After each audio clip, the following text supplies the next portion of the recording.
Good morning, honorable members. Good morning, and good morning to our colleagues from the Auditor General's office. And thanks very much for being the first of your colleagues to see us this year. We appreciate. I wish to apologize for the late start. The traffic was just unusually bad today. I thought I would leave very early, so I left at 20 to 7. I live about 12 kilometers from here. It took me nearly an hour to get here, so I can understand the members' predicament. They've been in transit for a while, so I apologize. And honorable members, thank you very much. Yeah, good morning to our colleagues from Parliament. So today is I guess it's a continued implementation of an undertaking we made as a committee, both in terms of our program, but also to some of our entities in government, that when we would try and make interventions, that's in terms of our strategy, we try and focus on key municipalities, not all of them, but key municipal authorities and areas over a number of years, until such time that the audit outcomes and the service delivery improve. And therefore, this is a continuation of that. As a way of background to those members of the public who may not be familiar, we went on oversight. Once we took that decision, we went on an oversight visit as the committee to OR Tambo District Municipality, and we went to Buffalo City Metro. And we managed to get to see some of the things reported on by the Auditor General and the Special Investigating Unit. And we said to those authorities that we would come back, or we'd have a conversation with them again. This is not a once-off. And I suspect over time they may have thought that we were not serious, but we are. So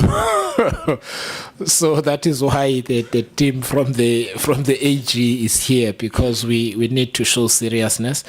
We will have a briefing in terms of the program. I think the members have seen from the Special Investigating Unit on both municipal authorities, and then we will invite them to sit on this side of the table to tell us how far they have gone on the things that they promised to do immediately when we went on the oversight visit. And on this occasion, the members will have enough time to ask questions, so it won't be quick, as it sometimes happens on oversight. So thank you very much. May I ask that you do two things? One, you introduce yourselves, and secondly, you tell us you choose which one you're going to start with. And then my suggestion is that we, and this is also for the attention of the members looking at time, that perhaps they go through both presentations, and then we ask round 1 of questions is on BCM, round 2 of questions is on OR Tambo. The presentations are not long, I've seen them. Honorable Mender looks like she's so there are 2 presentations today. There's BCM and there's OR Tambo. So I'm suggesting that they go through both presentations uninterrupted, and then when we ask questions, it might assist us so that they can go to the slide and speak. So it might be difficult to flip between presentations. So the first round of questions is on BCM. The next round of questions is on OR Tambo, so that we do them in 10. We always have one presentation up at a time, if we can continue like that. So I'll hand over to you, colleagues. Thanks very much. Thank you, Honorable Chairperson. Greetings to you.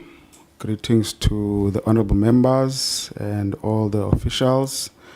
Thank you for giving us this opportunity to be able to present to you the work that we've done on the Buffalo City Metro, as well as the OR Tambo District Municipality.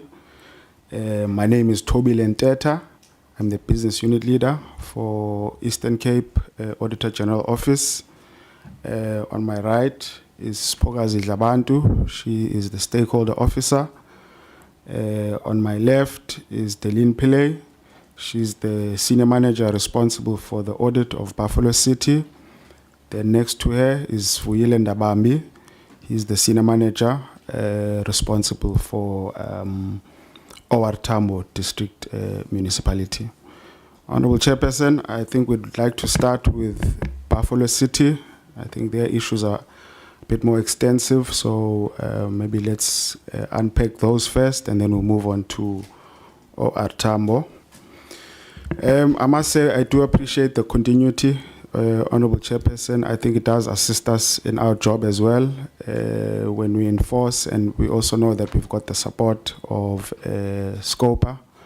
It does also align with what we're trying to achieve as the Auditor General in terms of culture shift. We are also interested to see our auditees moving towards the cultures of doing good, which we outlined in the presentation, wanting to see them improve their performance, accountability, transparency, as well as institutional integrity. The next slide provides a brief summary of the audit outcomes of Buffalo City. So you can see they've been receiving a qualified audit opinion for the last 3 years.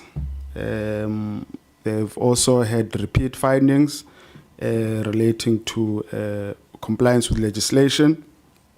Also, repeat findings relating to the performance report where they outline their performance for the year. For the financial statements, they received a qualified opinion due to their property, plant, and equipment, which had significant issues. We identified some limitations that affected the prior year and current year balances. There were significant misstatements in the impairment, in the asset verification, the asset componentization, as well as depreciation. So the prior issues and control weaknesses were not addressed in the property, plant, and equipment, to the extent that towards the end of the audit, the issues were so extensive that they couldn't go back to even attempt an adjustment in that regard. So we had hoped for an improvement in that regard, but it's clear then that the actions that they put in place did not yield the desired results. In terms of the performance planning, reporting, and achievement, we still identified material findings on usefulness of key indicators for the program Connected City and the program Well-Governed City, as some indicators are not measurable. In terms of the reliability of the reported achievement, we also identified material findings on the Connected City as well as the Well-Governed City programs, where the municipality's performance management has not been effective, is not being adequately implemented, even though they do have formally documented policies. So we are still seeing repeat findings. The key causes of this is incomplete data sets. We are finding that they're excluding certain regions in their total count. So you're finding then that whatever they're reporting is not complete. There's a misalignment with the Circular 88 technical requirements, as well as inaccurate disclosures in their annual performance report. Of the key service delivery indicators that we audited, they only achieved 55% of their targets. Compliance and irregular expenditure still remain a significant concern, so we're still reporting material non-compliance across most of the compliance areas that we're auditing.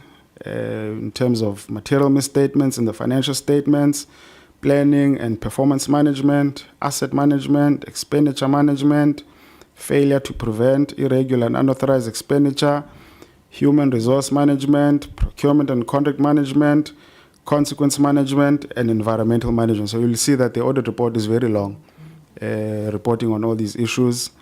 Irregular expenditure not prevented during the current year amounted to 1.14 billion. Also, unauthorized expenditure of 646 million was reported. On the next slide. Sorry, just a question of clarity. So I noticed that if you can just go back, I just want to ask a question on the 55% service delivery targets, where were achieved. Is that taking account of what you believe wasn't disclosed, or is just according to their measure? So that's just a cold calculation. So even by their measure, even though there were some misstatements, even by their measure, it was still only 55%. Okay. All right, on the next slide, we unpack some of the financial planning and performance issues. So you'll see they have a budget of 13 billion. 1.41 billion of that is set aside for capital expenditure, and the rest, 11.6 billion, is for operating expenditure. Some of the key areas of concern, we see the budget for capital expenditure is only 5%, which is below the norm of 10 to 20%. The budget for maintenance is also only 1%, which is below the norm of 8%. We've reflected on the unauthorized expenditure. Debt collection period is a concern. They're taking 186 days to collect their debt. Electricity losses are also a significant issue. You can see they reported electricity losses of 831 million in their books, which represents 32% of the electricity purchased. Water losses are also significant, with 187 million reported in water losses, which represents 41% of the water produced.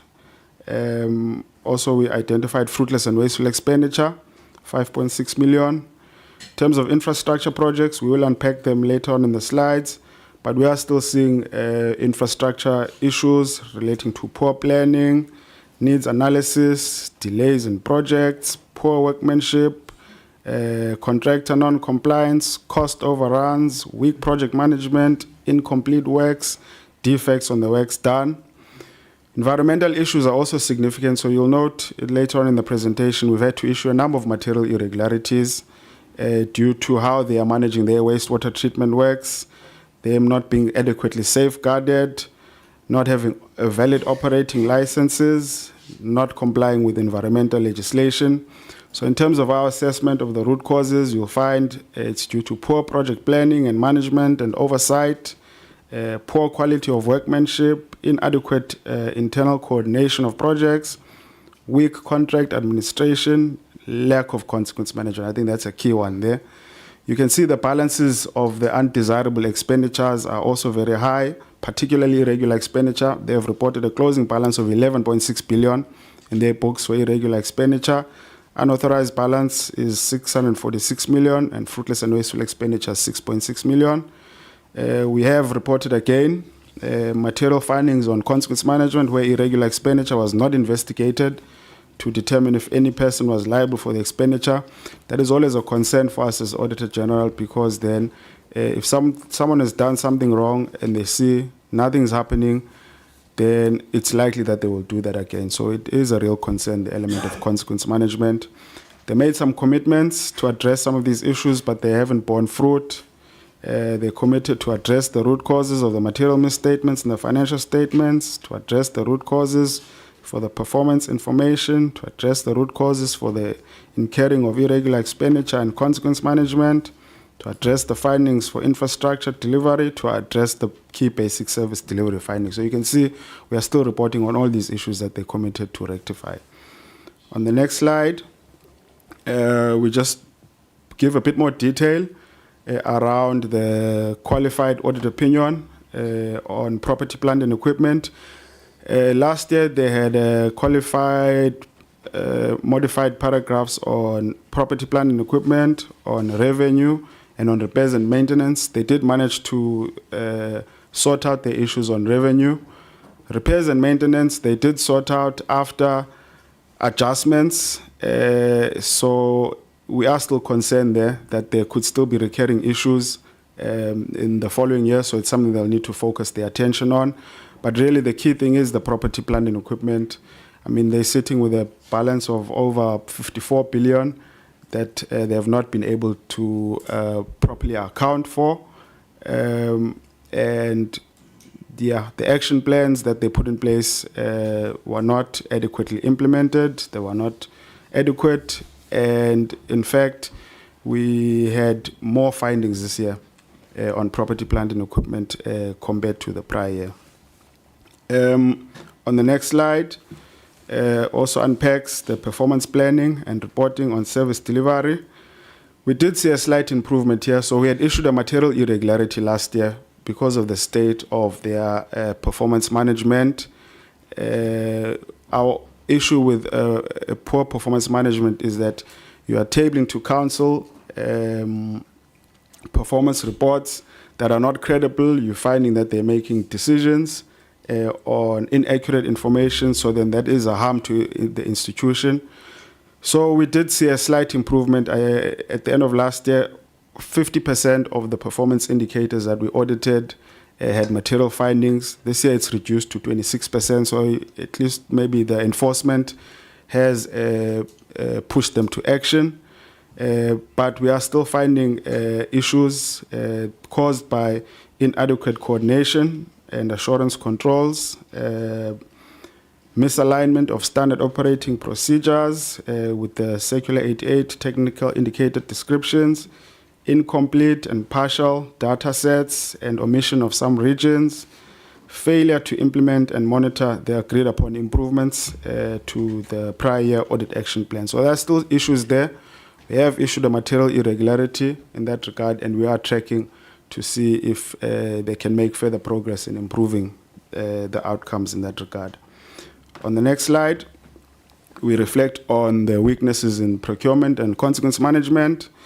So as in previous years, we still reported findings on procurement.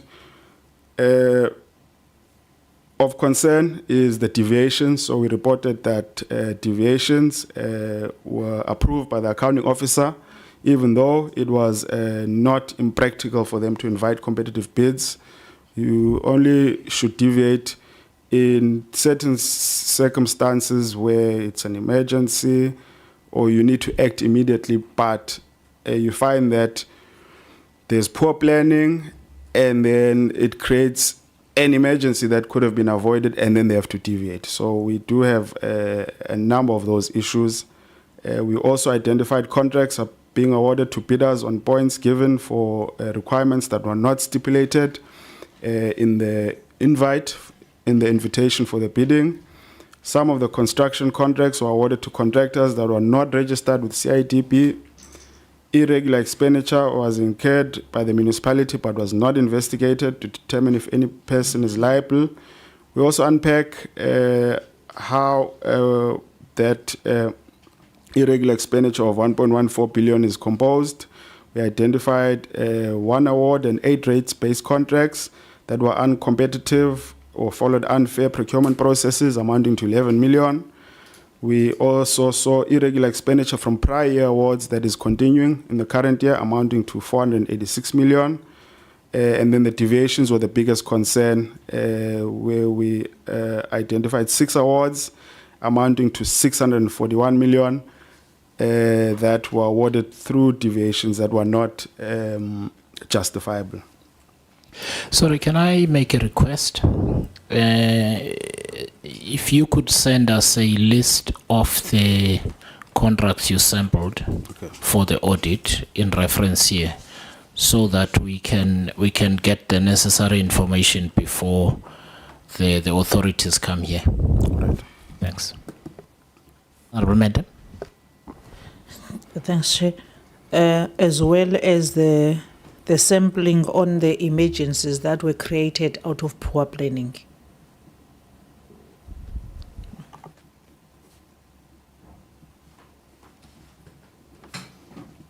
All right, noted, Chair and Honourable Member. Then the next slide is also a concern for us. On the use of consultants for financial reporting, they spent 18 million for consultants on financial reporting compared to 9.4 million last year, so you can see they've doubled that. The majority of that is for asset management. They spent 10.5 million on the consultant to do the asset register and the asset management processes. You can see it didn't achieve the desired results. We still identified material misstatements in the submitted financial statements. So the reasons they put forward for appointing consultants is a combination of lack of skills as well as vacancies. What we identified, the reasons for the consultants not being effective, we saw that the work of the consultants was not adequately reviewed. The responsibilities were not appropriately defined between consultants and the municipality. There was also no clear monitoring or reporting or evaluation mechanisms. We also identified that no proper needs analysis was performed in terms of skills shortages and vacancies before appointing the consultants. There was inadequate skills transfer from the consultants to the municipal officials. The accounting officer also has not developed a formal consultancy reduction plan. So one of the problems that the Buffalo City Metro faces is how they account for their assets, because you can account for your assets at cost or at revaluation method. So the revaluation method is really complex, which then requires this ongoing intervention of consultants year on year. So it is a concern, rather than the cost basis. So it is something that we've reflected on with the mayor to reassess if it's really assisting them on that basis, because they will always have this heavy reliance on consultants and and it's still not getting the desired results. Sorry, let me ask, during your interactions with them, have you had have you developed any opinion on I guess the structure of their finance function as a whole, and whether the people with the requisite skills to look into these matters and develop ways of correcting the issue if those people are there vacancies? If not, if there are no vacancies, is it because they don't appear to know they should appoint certain people? Because I also note they haven't had a CFO, a permanent CFO, since I was at Matric. I'm exaggerating, but it's really been a long time.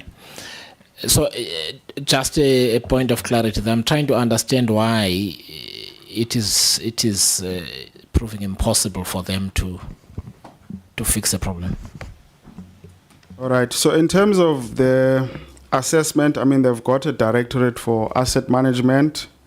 They themselves haven't really done that analysis, so we haven't been in a position to audit their structure. But I think of concern, as you are saying, is the acting CFO, whose actual job is COO. I do remember you reflected on that in your oversight visits last year. It still hasn't been rectified by the time we concluded the audit.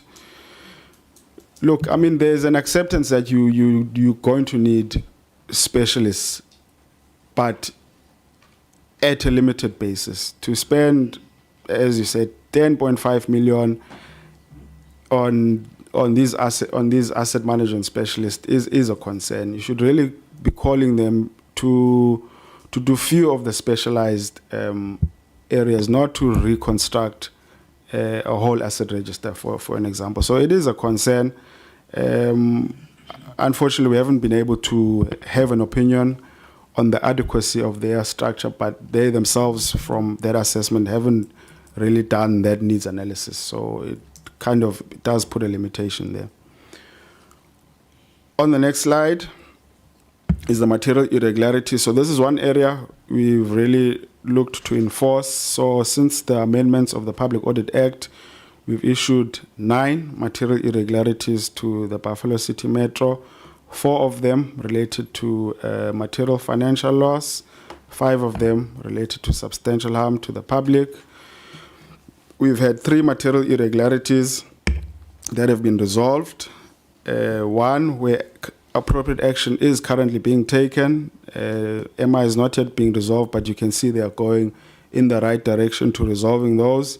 And 2 where we assess that they are not taking appropriate action, and we will be invoking our powers in that regard.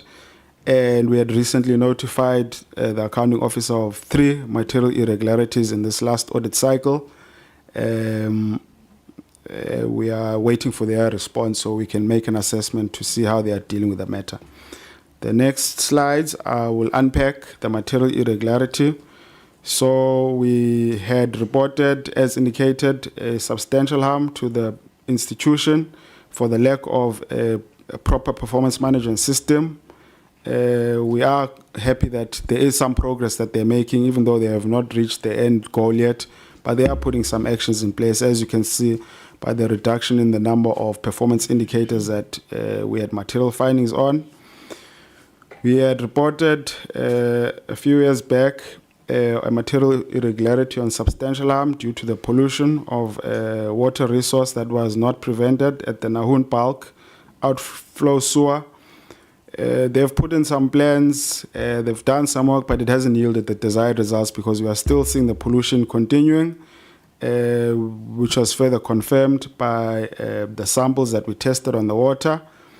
So you see that the water quality monitoring samples included samples that exceeded the total coliforms, the fecal coliforms, the E. coli levels within the Nahun River, the Nompumelelo stormwater inflow, the play water, and the picnic site. So you can really see that whatever actions that they are taking are not yielding the desired results in this regard. So we will also be invoking our powers regarding this material irregularity.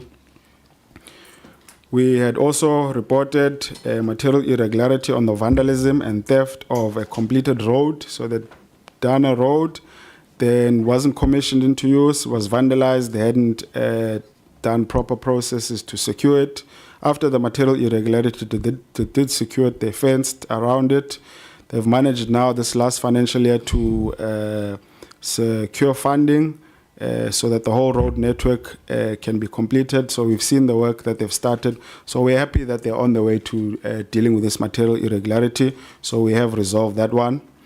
On the loss of revenue from municipal rental properties, so they've been slow in implementing the actions that they committed to deal with this material irregularity. So you're still finding that their properties are being rented out at significantly below market rate rentals. They haven't done the necessary actions to deal with that.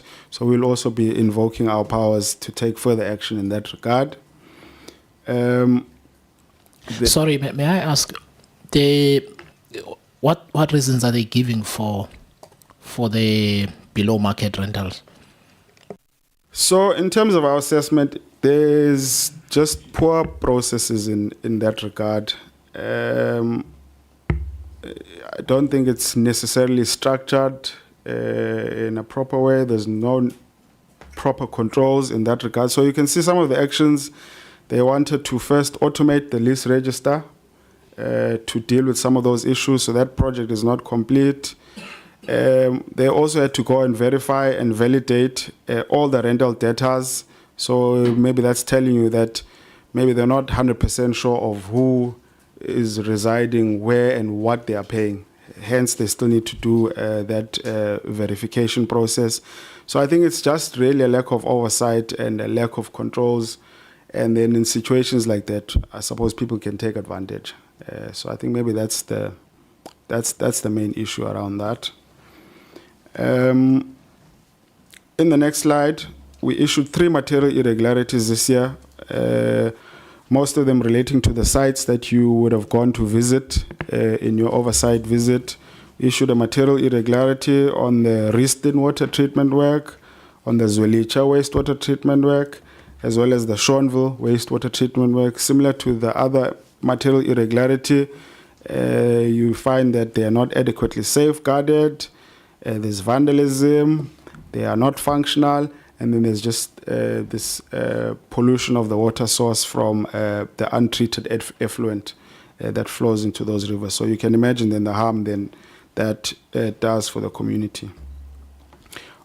On the next slide, we reflect on fiscal pressure. So although they don't have significant going concern issues yet, there are definitely issues that are financial challenges for them, which then increases the financial pressure. We're seeing poor recovery of their debtors, creditors not being paid on time, liquidity and cash flows constraints, net current liability pressures, There's also external economic risks, such as the automotive sector contraction, infrastructure deterioration, as well as maintenance backlogs. Also to note, the municipality incurred 646 million of unauthorized expenditure due to poor budgeting practices. So it is a concern. If it's not dealt with, it could have further significant implications for the metro. On the next slide, we reflect on some of the projects that we looked at. So we did a full project life cycle audit for 5 projects. We identified findings on all 5 of those projects. In terms of the findings that we're identifying, we're seeing poor project planning, poor project and contract management, we're seeing project delays, poor quality of projects. So what causes this in our assessment? You are seeing the poor project planning due to the lack of guidance and approved standard operating procedures on project planning. The head of infrastructure department did not oversee the effective project management by the project managers or enforce accountability, and there was no consequences for poor project management. Project delays were due to poor project planning and poor project management. Management also cited that there was a lack of funds or insufficient budget, which also contributed to project delays, as the contractors don't get paid and then they abandon site. There was also no evidence that the internal audit assessed the effectiveness of the internal controls. So you can see some of the impacts for the water project. There was no geotechnical investigation, resulting in an incomplete assessment of the site conditions, which contributed to the unforeseen hard rock encountered that required then more extensive excavation than planned. For the housing project, there was lack of coordination with other directorates involved in the housing construction, which resulted in delays in the NHBRC enrollment. In terms of poor project management, we noted where performance guarantee was submitted long after the commencement of the project, and cases where the performance guarantee was not recalled for terminated contractors. In terms of project management, there was also a lack of effective monitoring of the project and failure to timeously terminate the poor performing contractors, which resulted in delayed projects. In terms of delayed projects, we've seen projects that have been delayed. For example, the housing project at Cambridge was set to be complete in April 2024. However, when we came at the end of the audit for 2025, it still wasn't complete. Poor workmanship, resulting in poor quality of the projects. This then obviously threatens the durability of the project, and there's a risk of early deterioration of those projects. The next slide, we give more detail in terms of the summary that I've provided on the projects. So the housing infrastructure at Cambridge, so we have identified that there is a significant delay. It is only 49% complete, and the delays are due to the termination of the first contractor.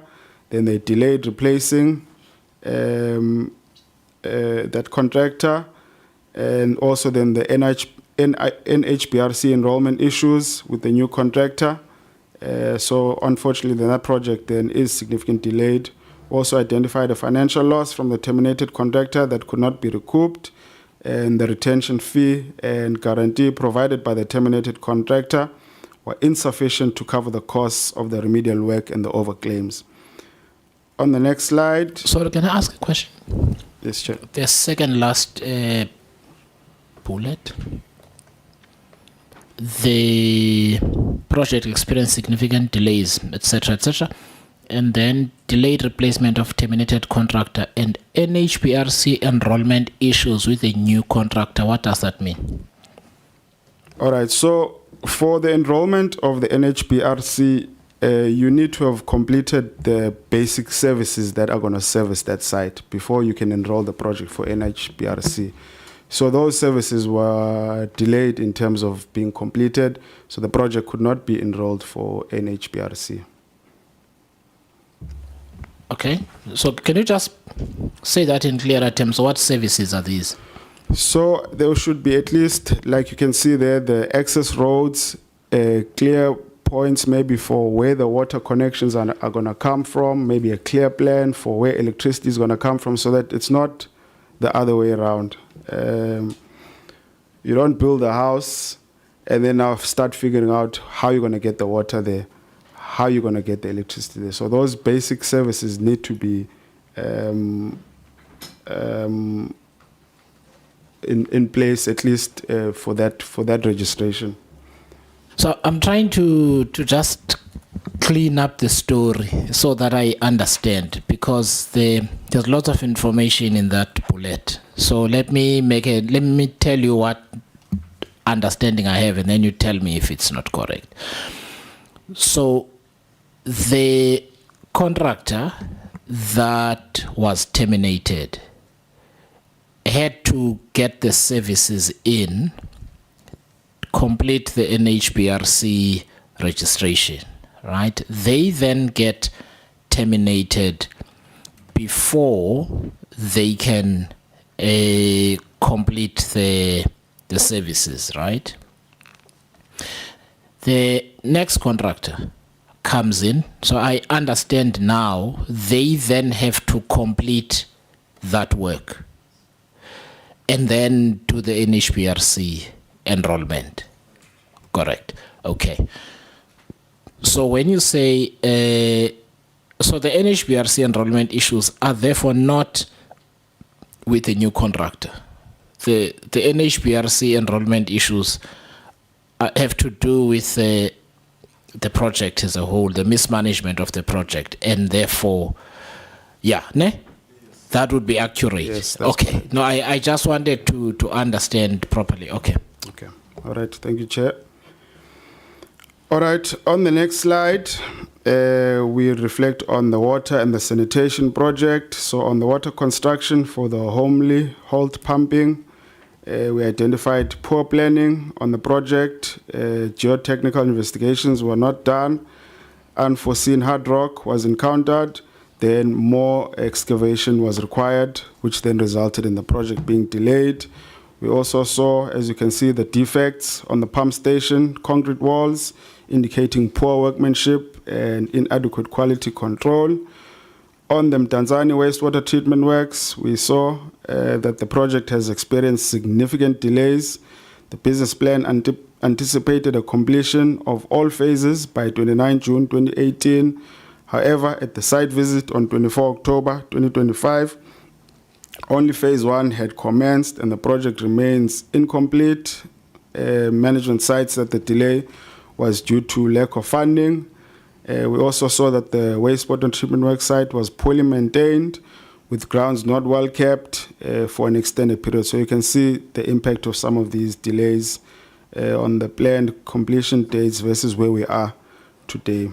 On the next project, on the next slide, infrastructure on roads and electricity. We'll start on the electricity project, where we saw a professional service provider being appointed as a consultant and as a contractor for the installation of the transformers, which is in contravention of their SCM policies as well as SCM Regulation 44, resulting in 23.5 million irregular expenditure.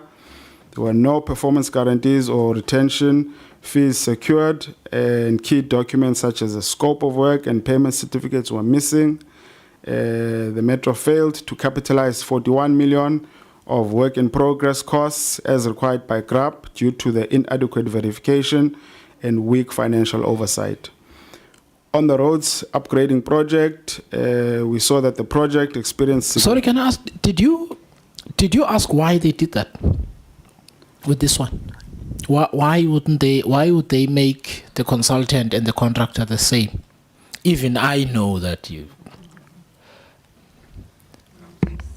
So maybe not specifically, but I think maybe we're trying to highlight the issues that they have with the project management. This is clearly, a basic oversight that someone should have picked up, but no one asked the question. And, then obviously, there could be a lot that is happening behind the scenes that we can't, really surface, but it talks to the poor project planning that is prevalent at that place. and I suppose the poor consequence management for that.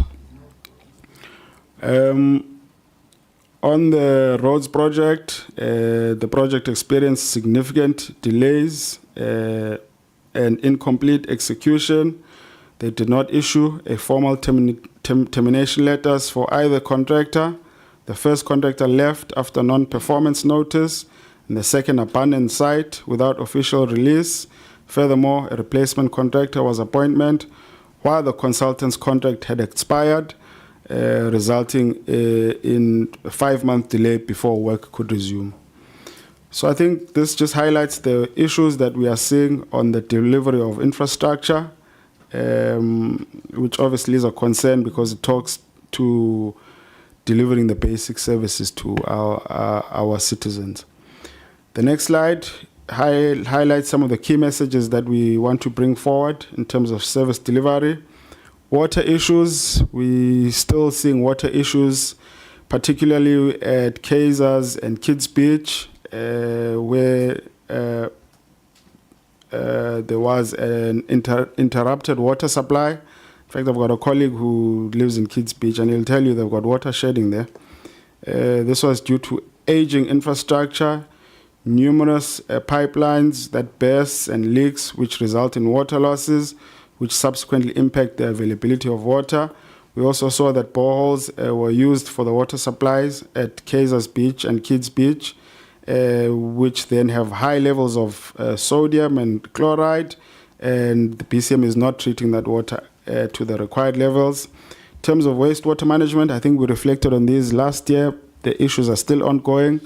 12 of the 15 wastewater treatment plants have expired water use licenses, and their condition does not meet the licensing requirements as they are old and dilapidated. 12 of the 15 municipal wastewater treatment works are not operational, and the raw untreated effluent is discharged into the river streams, and the untreated or inadequate discharge impacts the environment and the health of the users that are dependent on this water source. In terms of the roads infrastructure, we have seen that, as you saw with the maintenance budget, they are not being adequately maintained. You find that the intervention only comes where failure has occurred rather than being proactive in maintaining these, which then obviously increase the costs to rectify those issues at that point.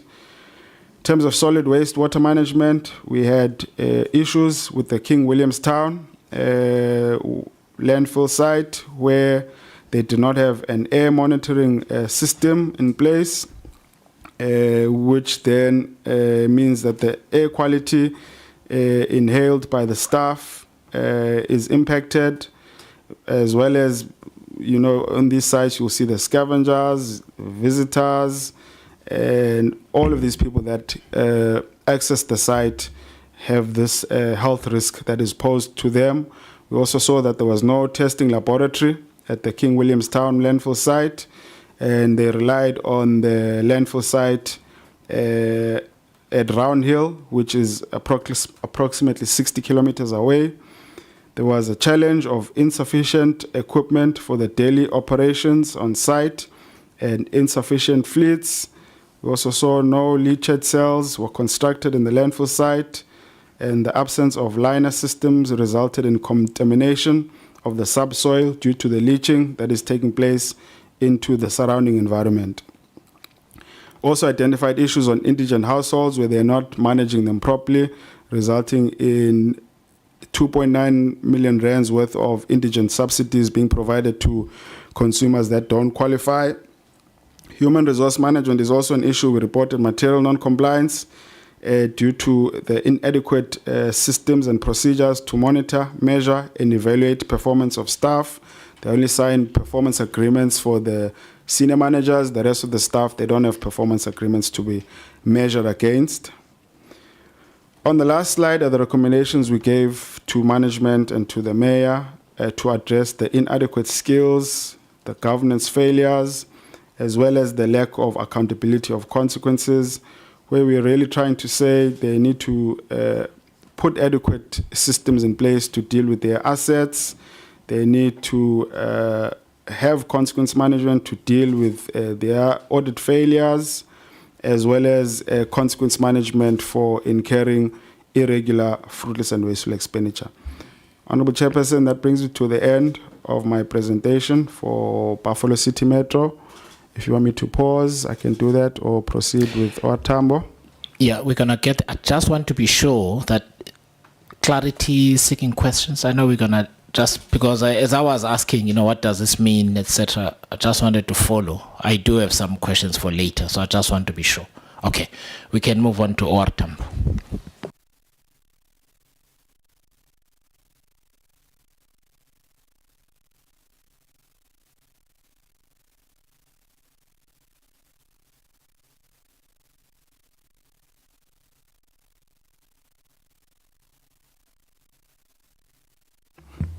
Thank you, Honorable Chairperson. So OR Tambo, also one of the municipalities you played oversight on last year.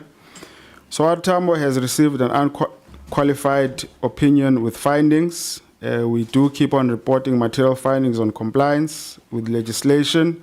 They have managed to address their performance issues. So OR Tambo is getting better in their financial statements. They are getting better in their performance reporting.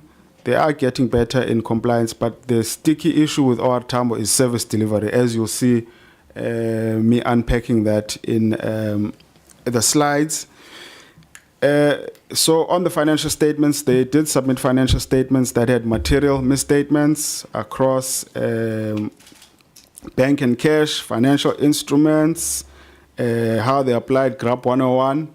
But they did manage to correct those misstatements, which then led to the material non-compliance on material misstatements in the submitted financial statements.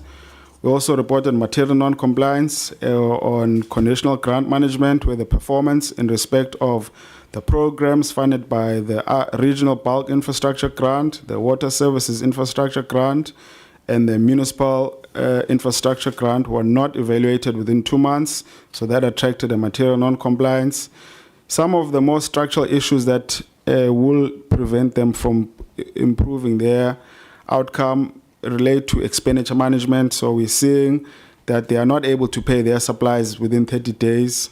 They are still incurring unauthorized expenditure due to poor budget practices. We reported 547 million unauthorized expenditure. They're also still incurring fruitless and wasteful expenditure. They disclosed 5.4 million due to fruitless and wasteful expenditure on interest paid due to late payments. So, you can assess the issues. Some of them can be resolved with a proper action plan and oversight, but some of them, talk to fiscal pressure, structural issues that might take long to deal with. So that is the concern with OR Tambo. So can I ask, when you said poor budget practices, what do you mean? So so you find most of the unauthorized expenditure comes from not budgeting for the non-cash items like your depreciation. So that is something you should know as a finance department. So they're obviously not clearly budgeting for that, and then it leads to that over expenditure. Okay. The next slide just reflects on the local municipalities in the district. You can see the district is not doing so well. So KSD is the only local municipality with unqualified with findings. Nyandeni, Mhlonhlo, Port St. John's, Inguza Hill have all been qualified for over a number of years. So in total, then obviously then that district is not doing so well. On the next slide, we unpack some of the financial planning and performance issues.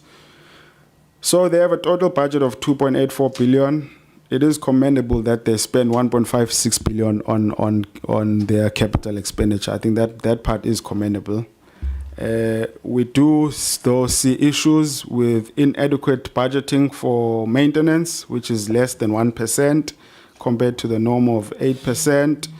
The asset renewal or rehabilitation expenditure is also low at 4%. So it means they're building new structures, but they are not rehabilitating and refurbishing the existing ones. In terms of financial challenges, we do see not paying creditors on time. The credit collection period is 176 days. They're not collecting their debts on time. The collection period is 124 days. Water losses are at 30 million, which is quite high, but it is within the acceptable norm. Allowance for impairment of debtors was 577 million, and then they wrote off debtors of 302 million, basically saying they can't recover this debt and they had to write it off. We still see issues on infrastructure, particularly the delayed projects. Root causes, we are concerned then with the debt collection, where it's clear that the methods are not adequate. And as you can see, they had to impair 87% of their debtors. We also see that the low budgeting for maintenance does cause concern around their service delivery, which affects the useful lives of those assets that are there to deliver services. In terms of irregular, unauthorized, fruitless and wasteful expenditure, they currently have a balance of 461 million of irregular expenditure, 572 million for unauthorized expenditure, and 44 million for unauthorized expenditure. So that needs to be adequately dealt with so that it can reduce. Chair, just a question of clarity, please. Yes. Surely that capital figure is wrong. It can't be 54% of your total budget. I've never seen a figure that high before. 54% is just doesn't seem possible that your capital budget's 54%. And then also the 87%, does that mean only collecting 13% of your debtors? All right. I can respond to that, honourable member. Yes, that 54% is correct. I think that's why I indicated it is commendable. I mean, it is a big budget, so if you assess where most of the expenditure will go to, it will probably be staffing, then day-to-day costs, and then most of it is going to their projects. They do have a number of projects that are ongoing, as you can see, so it is reasonable. Yes, the uncollectible debt or impairment of debt. Sorry, can I just ask, isn't it because they are a district municipality and their primary mandate is infrastructure, actually? Is it? Yeah, it is. It's water and, yeah. Yes, that's correct. Thank you, Chairperson. On the impairment, yes, they are really not collecting. As you can see, 124 days to collect. They wrote off 300 million of their debt, 577 impaired. So that 87% is correct, and it's definitely a concern. So as I'm saying, you're seeing these issues linked together because they've got these financial challenges. They can't pay their creditors on time. They incur fruitless and wasteful expenditure. They incur their non-compliance. So that whole financial pressure is what is going to keep them from getting a better opinion in the foreseeable future because of these structural issues. On the next slide, we deal with the material irregularities. We've issued 6 material irregularities to OR Tambo District since we had the amendments to the Public Audit Act. In terms of the details around those material irregularities, so last year we had reflected on the prepayments made to the Amatola Water Board, so they did recover that money. So we are happy that they've taken the adequate action to resolve that material irregularity. The COVID danger allowance, we also reflected on that, and we see they've taken all the necessary steps to deal with that. The last part is really the recovery now, which is undergoing legal processes. So we're happy that they are on their way to dealing with that issue. So we're happy to resolve that material irregularity. In terms of the appropriate actions that are taken, but the material irregularities are not yet resolved. We saw that revenue was not billed at all the local municipalities for all the consumers, which resulted in a financial loss. They are taking appropriate action to deal with that. The main one that we are concerned with was the underuse of assets, where you saw water infrastructure assets. Lots of money has been spent on those assets and they've been completed, but there's no water source. So they are just basically unused, but all this money has been spent. I will unpack those projects later on. And then the two that we assessed, they are not taking appropriate action. If you remember, we went to the Ntonyini Dam. So we had identified an overpayment to the consultant, an overpayment to the contractor. We've assessed that they have not taken the appropriate action. In fact, they're disputing this MI. Hence, maybe they spend their time disputing rather than dealing with the issue. But their disputes, they are not able to provide us with evidence to support what they are disagreeing with.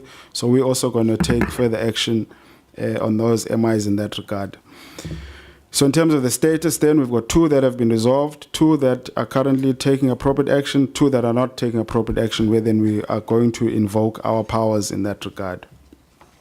Slide 7, I think it gets to the core of the issue facing OR Tambo.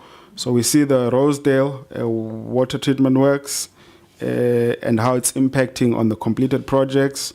So if you see on that, on the right, we've got all these completed water projects that are unused. The construction of the 20 megaliter Rosedale Command Reservoir, the Libote gravity mains, 2 of them.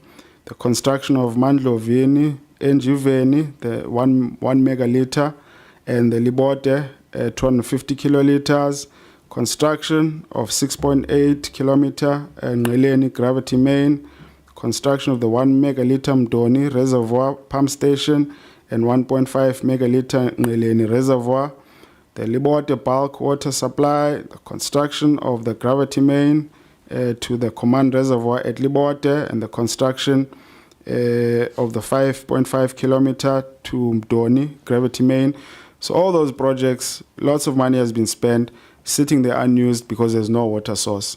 So in terms of their response, they believe that once that Highbury water treatment works is completed, it should be able to resolve these issues. But that Highbury water treatment work has still not been completed. We've assessed that as that water source, it would approximately serve 996,000 people. So this delay is preventing almost 1 million people from accessing water. On the next project, on next slide, we also reflect on their delayed projects. So they've got a number of projects that are ongoing. I've listed them there, 17 in total that are delayed. So you can see the amount of money that is being spent on these, but they're not being completed on time, which is then also delaying service delivery to the citizens. On the next slide, we unpack the projects that we did. Then Nsonyini, we went again on site this year, but we found that for the dam, the contractor had been terminated as we reported last year. This year, they still have not been replaced, so there was nothing happening on site at that point in time. The other 2 projects, you did see the phase 1. I mean, you did see the phase 2, the abstraction pump, that was completed. We didn't have issues on that one. Then the phase 3 was going to be the water treatment plant. However, it was still at the beginning stages and only at site establishment. So, you know, this project in total was supposed to service 17,900 people in Nyande and in Port St. John's. So these delays are impacting service delivery to these citizens. In the next slide, Thornhill, bulk water.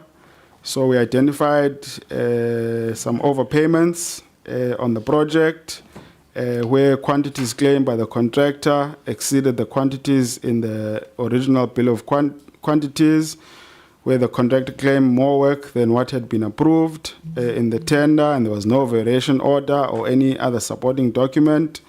The project is also delayed. We did a site visit in October 2025, and the project was 44%, while the planned completion was supposed to have been in June 2025. There were no extension of time claims granted, and there were no penalties imposed on the contractor. We also identified that they appointed a contractor which was part of the joint venture that implemented the Lusikisiki sewer project that had been left incomplete. So we also reflect then on this Lusikisiki sewer wastewater treatment works. If you recall, that's one of the sites that we visited last year. So we identified a financial loss of 1.2 million had occurred because the quantities claimed by the contractors in the payment certificate exceeded the quantities specified in the original tender and bill of quantities. Also, the contractor claimed more work than what had been approved in the tender, and there was no variation orders or any other supporting document issued to justify these increased quantities. We also noted that the contractor claimed for 100% of work done on some items while the work on site was left without being complete.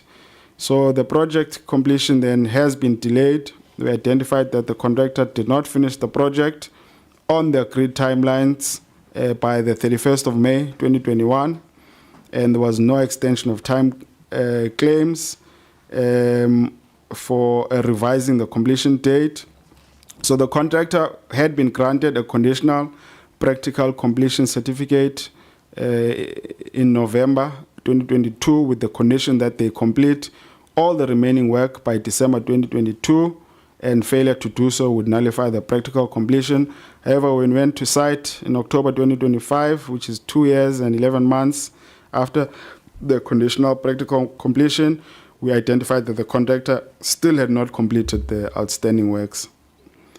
On the next slide, we reflect on the Ngatu corridor water supply. So we identified an overpayment of 2.9 million because the quantities claimed by the contractor in the payment certificates exceeded the quantities specified in the original tender and bill of quantities. We also noted the contractor claimed more work than had been approved in the tender, and there were no variation orders or any other supporting documentation issued to justify these increased quantities. On slide 13, we reflect on the key risks and recommendations. So we are worried about the inadequate monitoring of the projects. As you can see, it's got a severe effect on service delivery. So we recommend that council should prioritize resolving the water supply issues, develop and approve an action plan to bring the completed reservoirs and water reticulation systems into service, and to monitor progress, engage with the relevant stakeholders, and ensure a focus on service delivery to meet its mandate. On the low recovery, we advised or recommended council to approve, to revise the debt collection policy so that they can improve the recovery efforts and reduce the high impairment rate. They should engage more with the debtors and invest in capacity building to enhance revenue generation. And then in terms of the under budgeting, we recommended council increase the funding for asset repairs and renewals and adopt a more proactive approach to maintaining infrastructure so that assets remain reliable. That brings us to the end of the presentation. Honorable Chair, as indicated with OR Tambo, keeping the books, they are getting better, but service delivery, you can see, is a significant issue that remains. Thank you. I'm happy then to take questions and comments. Thank you. Thanks very much. Just to refresh our memories again. So at Nsonyini Dam, the downstream infrastructure had been installed, right? So the piping and the taps and that kind of thing. There's just no dam. That was the case, no? Yes, correct. That river abstraction pump station, that was fine. You saw it was fine, didn't have issues, but no water source. All right, thanks very much. I'll give the members a chance to ask questions. Honorable Mente. Thank you, Chair. Good morning once more, colleagues. Now, I want to start with the OR Tambo. So firstly, two clarities that I would like to have, Chair. I think we can have to and fro. Two clarities. The contractor that was at Lusikisiki is the same contractor that was at Thornhill. And what were the shortcomings and the similarities between the two projects done by the same contractor who left them undone?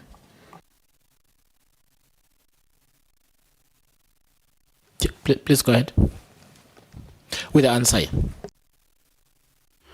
All right, so, with Lusigisigi, as you saw, the site was abandoned.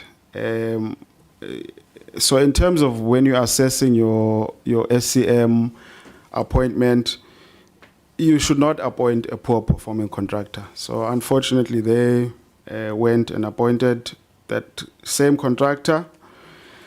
So in terms of the issues at Thornhill, the similarities, so as you can see at Lusigisigi, they claimed for work that had not been completed or could not be verified. Similar issue at Thornhill, where we still identified these overpayments. Second issue is the project delays. They delayed the Lusigisigi project, resulting in this poor performance. As you can see, the Thornhill still also delayed. So it's unfortunate because this guy performs poorly, and for some reason you think he's going to improve, but it's clear he's got deficiencies and he's giving the same problem. So those are the two main similarities: claiming for work not necessarily done and not completing the project within the timelines. No, thank you.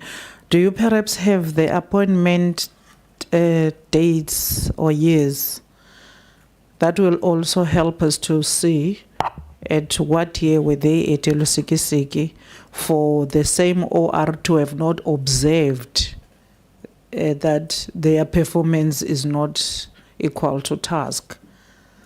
If you can help us, if you can't find it now, you can give us later. Let's just get the time frames in between. And then the second one is the dams that were constructed with no water source. I just want to also check there. You're saying they are, I want to get to them now. 3.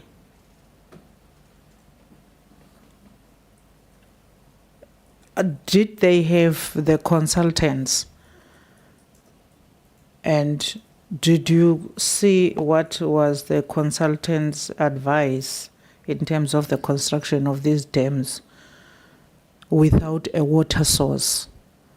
And then the construction also took off with which advice, if you had seen those paperwork, what was advising the municipality to go ahead with construction, and who was the consultant who did the first work and drafted all those plans and everything without a water source? Thank you, Honourable Member. Okay, so I think the specifics of the consultants we'll have to follow up on, and also the appointment date of the Lusigisigi and the Thornhill consultant. So we didn't have issues identified on whether there was a consultant or not. So we would assume that there was a consultant there. It's also difficult for them to actually try clearly articulate how this process happened. Like as you saw last year, they will tell you that it was the old guard that was responsible for that. But it really talks to poor planning. I mean, I'm not an engineer, but there must be a process flow. Where's the water? You must establish that first, and then go do the infrastructure. So if me as a lay person, I understand that it's difficult for me to try articulate, but the answer that you get is that it was done by the previous regime, and then we don't really get a concrete answer. But it's talking to poor planning. That's really what it is. Can I say so, Honourable Member, as they were presenting? So I think what may help us is to actually ask for the documents from the municipalities, for copies of certain documents ahead of them coming to the committee.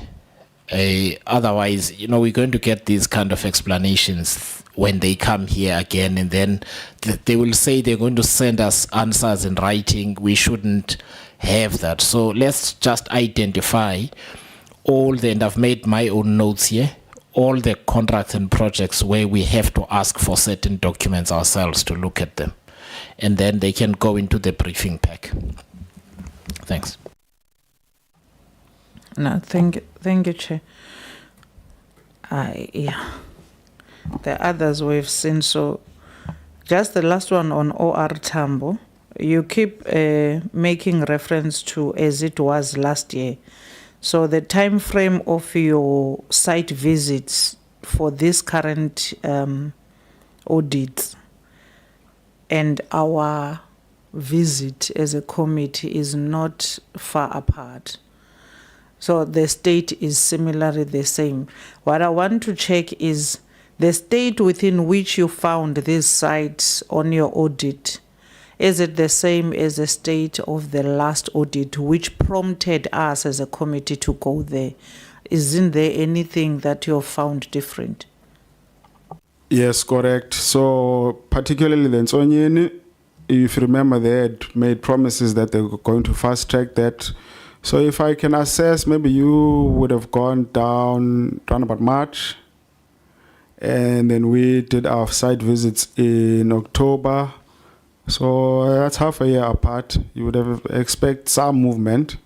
So there's no movement at Lusigisi, no movement at Nsonyeni. Maybe the only one that we can reflect on maybe is the Thornhill. You didn't necessarily go there, but that is the cause of their biggest problem. At least there's a bit of something happening there. But the two that you went to, there's been no progress, unfortunately. Okay. Now, last one on OR Tambo, the Mzimvubu project. Yeah, I'm not sure if I the only person. I don't see a reflection on. Do we have anything on Mzimvubu this time around? All right. So the Mzimvubu Dam is not run by OR Tambo. It's run by, if I remember correctly, should be the Department of Water Affairs. So they are intervening to get that project off. But I do accept now it's one of the delayed projects that is affecting that region from water supply, agriculture, but it's done at national level. Okay, no, thanks for that clarity. Meaning which before we go there, Chair, we must get the Department of Water so that we reconcile everything. On BCM, one, on the debt collection, and there's a huge problem on this debt collection, but there's something which came up in our visit on indigents and water bills, electricity bills that were not paid. Did they present to you how is this? Because there was also another problem where communities did not have, were not billed in a proper reading manner. So there was some kind of an assumption type of a method that they were utilizing. Is it still the same case that there is no proper reading equipment for the households? And secondly, do they now have the indigent? Did you get sight of bulk of what they are owed is attributed to people who will not pay at all, or is it attributed to people who can pay? Because I remember they even made an example, Chair, that even the workers, they are taking money from workers of the municipality and all of those things. But bulk of that was for people who are grant recipients, and of which we told them that grant recipients should be isolated. There is no way where they can pay. Is that problem resolved? Meter reading and the indigent register. All right, thank you, Honourable Member. Yes, so indigence does continue to be a problem. So as indicated, we identified 214 consumers that were invalid indigent debtors, which meant that they provided 2.9 million of subsidies to consumers that should not have. Also, it affected the indigent debtors, so they would have accumulated debt around those indigents, and then they had to write off 6.8 million of debt that was supposedly to indigent debtors, but were people that should not have had. So it is still an ongoing impact. On water services and billing, we still identified issues. They were not material in relation to last year, so that's why we don't see that qualification paragraph. So they did do some work around it, but there are still some issues, just not to the level that get to the audit report. Yeah, so that's my response. There's definitely issues on the billing, but it has improved from last year.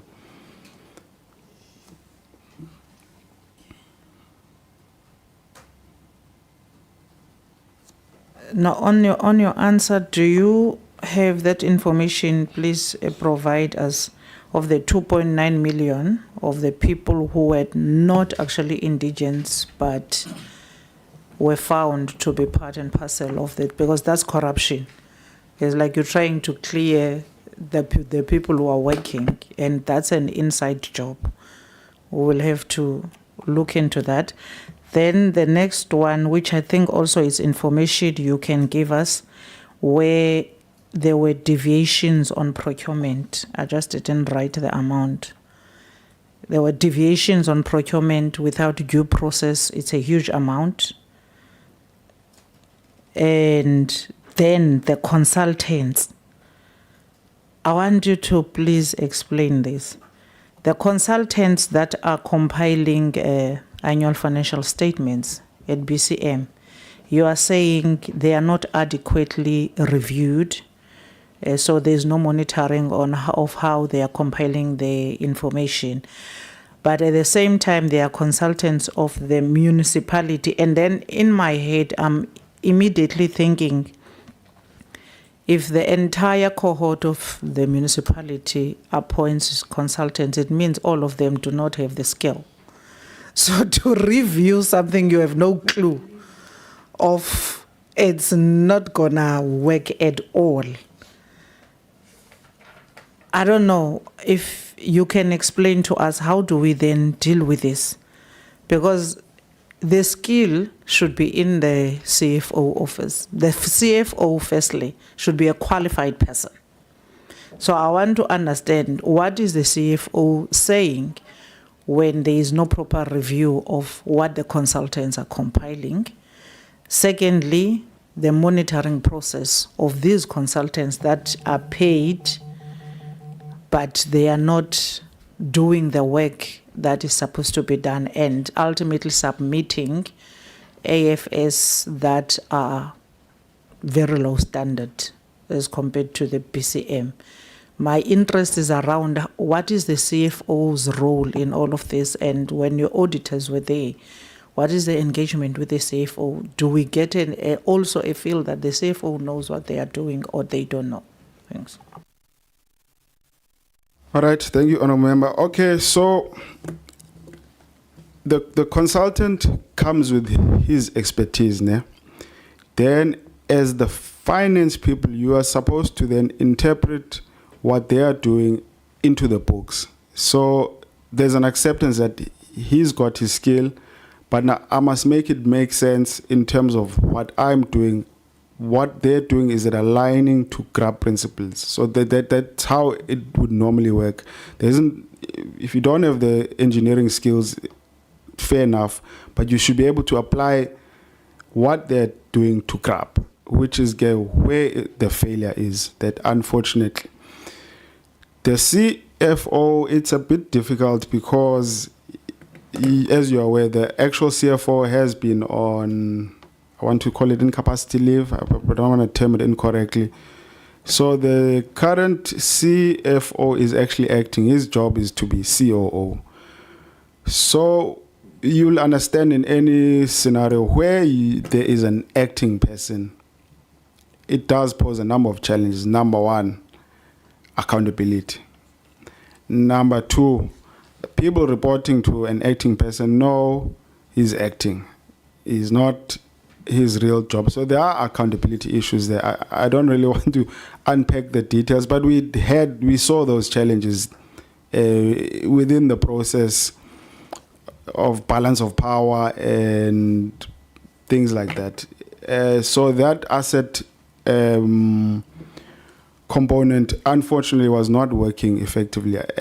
I can simply put it, there was a lot of audit contestation around these assets, if I can put it like that, until the mayor intervened, actually. So, the consultant would say one thing, and then the officials are saying something else, as an example. But it was really a challenging area to audit, with lots of contestation.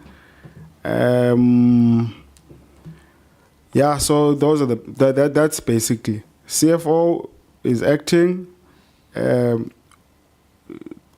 that not really integrating what the consultants are doing with the officials, but also not wanting to accept the audit findings. Maybe that's the biggest thing that is actually causing the problems. They didn't want to accept that other year's findings. So we spent most of last year debating the 2023-2024 findings. In fact, that is what happened. Only when the mayor intervened in October did we start making some traction in the audit. That is unfortunately what really happened. Sorry, Honorable Member, can I ask, what about the municipal manager? So, as I'm saying, the accountability is a bit tricky. The municipal manager is advised by the CFO. So unfortunately, the accountability there was lacking. But they'll also, if they reflect honestly, we spent most of the audit discussing last year's findings, if I'm honest with you. I'm also watching your time, so maybe, yeah. This is the last one. In fact, that was my last one. However, out of the response, if you had spent much of your time trying to convince them that this is how it should be, I want to check if the starting point was correcting the consultant's work and then do the work yourself, then the officials come and contest that which you have done. Is that what happened? Yeah, so maybe you'll have to dig deeper with them in this regard, because when we signed off the 2023-24 audit report, there was obviously contestation. We eventually only got to sign off that report when National Treasury intervened to say, no, but PCM, you have to accept these findings, they've got merit. And we signed off the audit report. So obviously we moved into 2024-25 with the understanding that you've signed off the audit report, there's a management ref letter, and we tried early to engage them. We've got a culture shift strategy where we don't just want to come in the end and audit. We wanted to support them throughout the year. But my team will tell you that the discussions around helping them to resolve the findings and assist to deal with them would always go back to questioning the findings. That is actually why these assets did not move. You can see it became worse than last year, unfortunately. So maybe those are some of the things you'll need to unpack with them in terms of the why and the how. But there was a lot of contestation around this area, both the other year and this year that we are auditing. Yeah. Thanks very much. I once went to a chiropractor, and so there was a sign on the wall there that says one of the causes for a stiff neck is when you don't want to accept reality. I think there might be a few stiff necks there. I felt attacked because my neck was stiff. I took it personally. Thanks, Honourable Member. Honourable Atkinson. Thanks very much, Chair, and good morning to the delegation from the Auditor General, and thank you very much for your presentation. What is worrying, and I'm just starting off here at the OR Tambo Municipality, is that, in a sense, people appear to be on their own their own track, and they don't really seem to care about accountability and doing things according to the law and what their jobs actually require, basically. So, interestingly enough, you mentioned on a couple of occasions that that the contractors got into trouble because they were claiming for more work than they'd done, and also for more materials laid out. So, who in the municipality would be responsible for checking that and for signing that off, basically? That's the first question. All right. So, how the system works with the infrastructure, they will have it. It is an area of concern, and then maybe as this committee, maybe it's something you also need to look at. They will outsource the project management or the oversighting to consultants who supposedly have the skills. So the detailed technical assessment is by the consultant. So obviously the consultant is a service provider.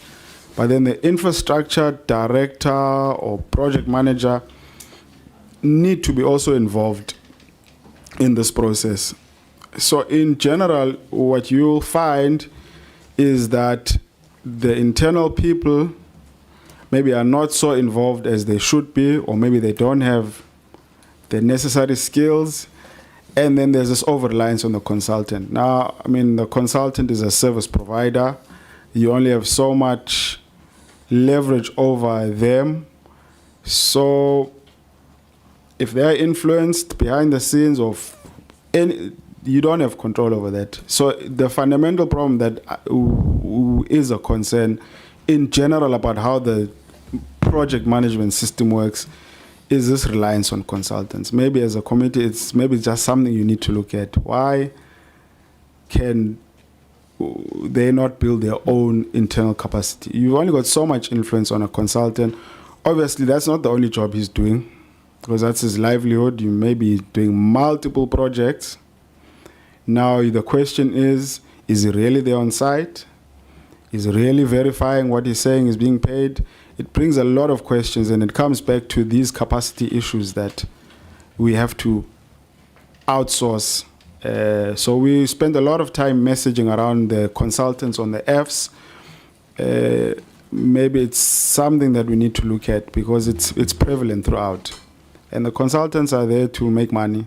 And how much influence do you have over them? And are they really there? If the internal people are not monitoring them, there's no one else who's going to monitor. It's like who audits the auditors kind of thing. Okay.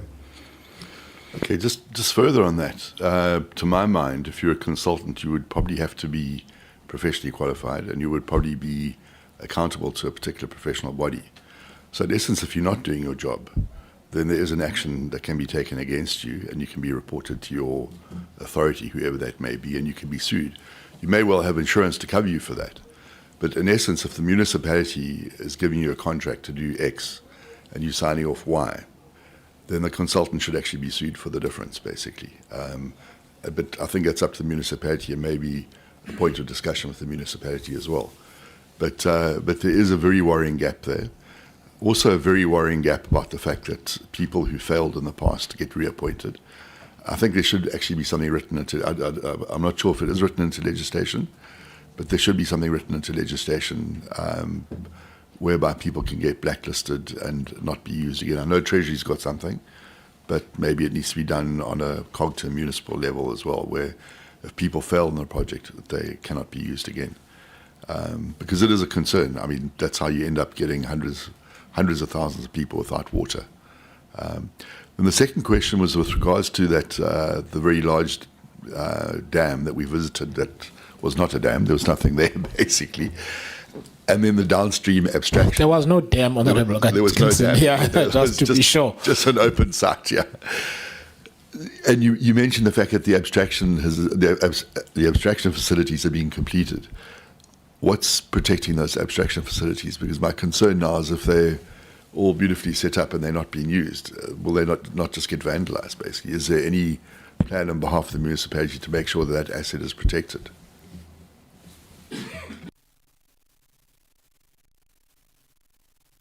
All right. So no, there was security then on the abstraction. So at least they have protected that. And then just another question turning to Buffalo City. When we were there, we visited a development, a sort of a beachfront development where they had swimming pools and, well, supposed swimming pools. It was right next to the racetrack, I think it was, yeah. And that was something I think that had been long in the process of being done. I think there was something there before, which obviously had become derelict, and there was money being spent trying to get it sorted out. Has there been any further movement on that at all? Yeah, interesting story. So we followed our processes on the Water World material irregularity. When we assessed who should take the non-compliance and the material irregularity, it became clear that their agency, Buffalo City Metro Development Agency, was running the project, and they should take the material irregularity.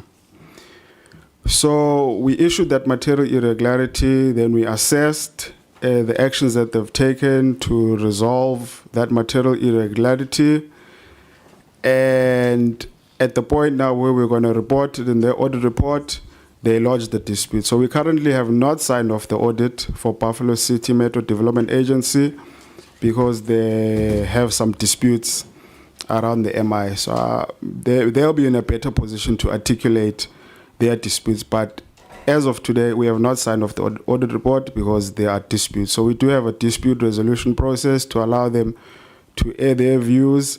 Obviously, if that doesn't get answered to their satisfaction, they can go and seek other legal or court processes. But at this point in time, in February, the audit report is not signed because there's a dispute there. But there's no further work that has been done on that water world, but we just issued that material irregularity which has disputes.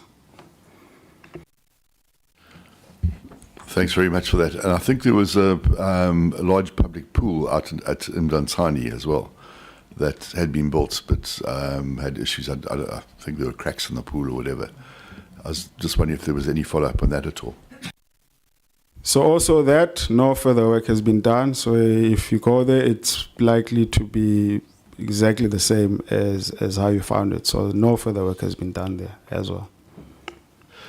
As I say, there's that famous Confucius line which says the fish rots from the head down. And that, I think, goes back to the municipal manager, who should really be overseeing all this on behalf of the municipality. And I do think that the president made a comment about the fact that the municipal manager needs to take greater responsibility. And, in fact, that if anyone should be held to account to the municipality, it would be him or her, basically.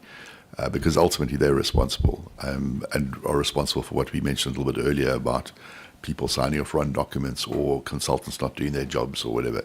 It's just things are too loose. And I think maybe, Chair, this is something as a committee that we need to do, is that as we continue to look at municipalities and we see these kinds of gaps, I think we should come in with recommendations as to how to tighten up processes, because certainly it just seems to be a free-for-all. I mean, no one really gives a damn. And the fact that you can go and have to go and do your audit and spend most of your time explaining the previous year's audit or defending your previous year's audit is just completely unacceptable. But thank you very much. Thanks very much, Honourable Atkinson. Honourable Gupega. Thank you, Chair, and greetings to the team. Greetings to the colleagues. Chair, I heard Mr. Ndeta saying it's not, we were saying it and it's in the notes, that some of the construction contracts that were awarded to contractors were awarded to contractors that were not registered with CIDB. I just wanted to know, how big were those contracts? Was it a significant contract? Was it a building? Is it a...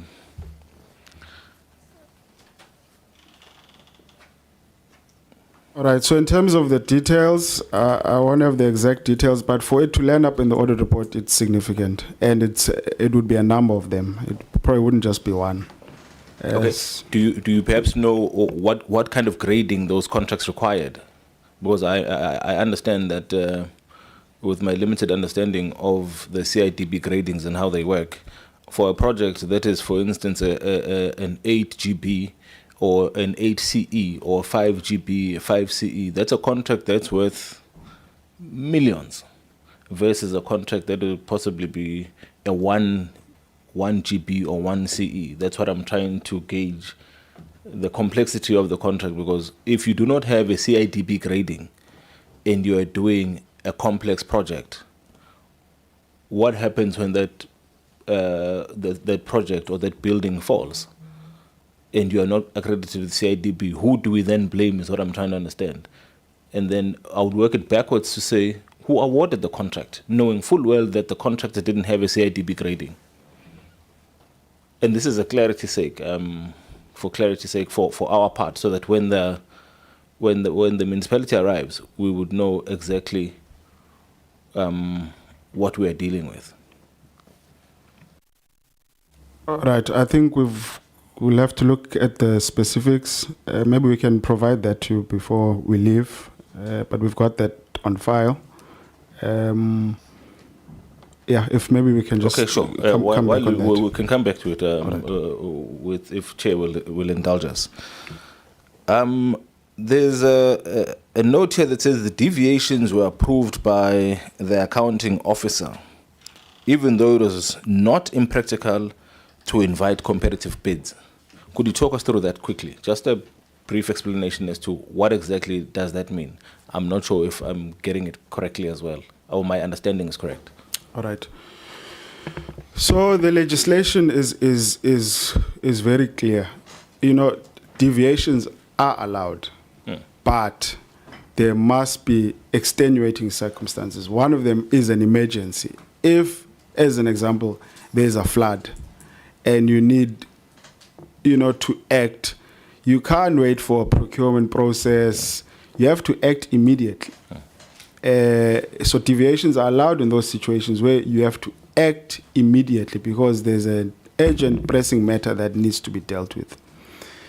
Now, the municipality, their understanding is a bit different because they will say, look, I accept, maybe an example, an essential service contract comes to an end or is coming to an end. You knew when you signed the contract when that contract is going to end. So you should plan 6 months in advance. In the case of the Buffalo City, they know their procurement processes take long because many people apply. And it's an extensive process. They know that at least maybe 8 months before this contract expires or 6 months, I must go to tender. They don't do that. They'll wait until the last month. Then the last month comes. It's an essential service. You can't live without it. And then they deviate because it's an essential service. And they accept, but there was poor planning, but me as the accounting officer, I have got the right to deviate. And that's how they understand the process. Okay, I think the idea there, or the question there would be then, whose poor planning is that? Because someone needs to be responsible for that poor planning, Chair. And that's what we're trying to understand, that whose poor planning is that? Because if you've got, I think we've had a municipal manager who's been here for quite some time. So is that the person who's responsible for that? So the municipal manager has to take ultimate responsibility. So his process should be to identify now which directorate was responsible for this and pinpoint and do the necessary consequence management. So he himself, you can't say he's directly responsible for the poor planning, but he must take account because he's accounting officer. In a situation like that, he needs to identify if it's a security contract, there's a directorate that's responsible for security. Why didn't you advertise on time? There will always be someone responsible for the poor planning. Except, as I say, for urgent matters like your emergency, as an example. Then, if there's an emergency, what can you do? You can't wait for 3 months to procure, but people need houses now because there was a flood. But other matters that are day-to-day operations, you have to plan. There will always be someone he can hold account.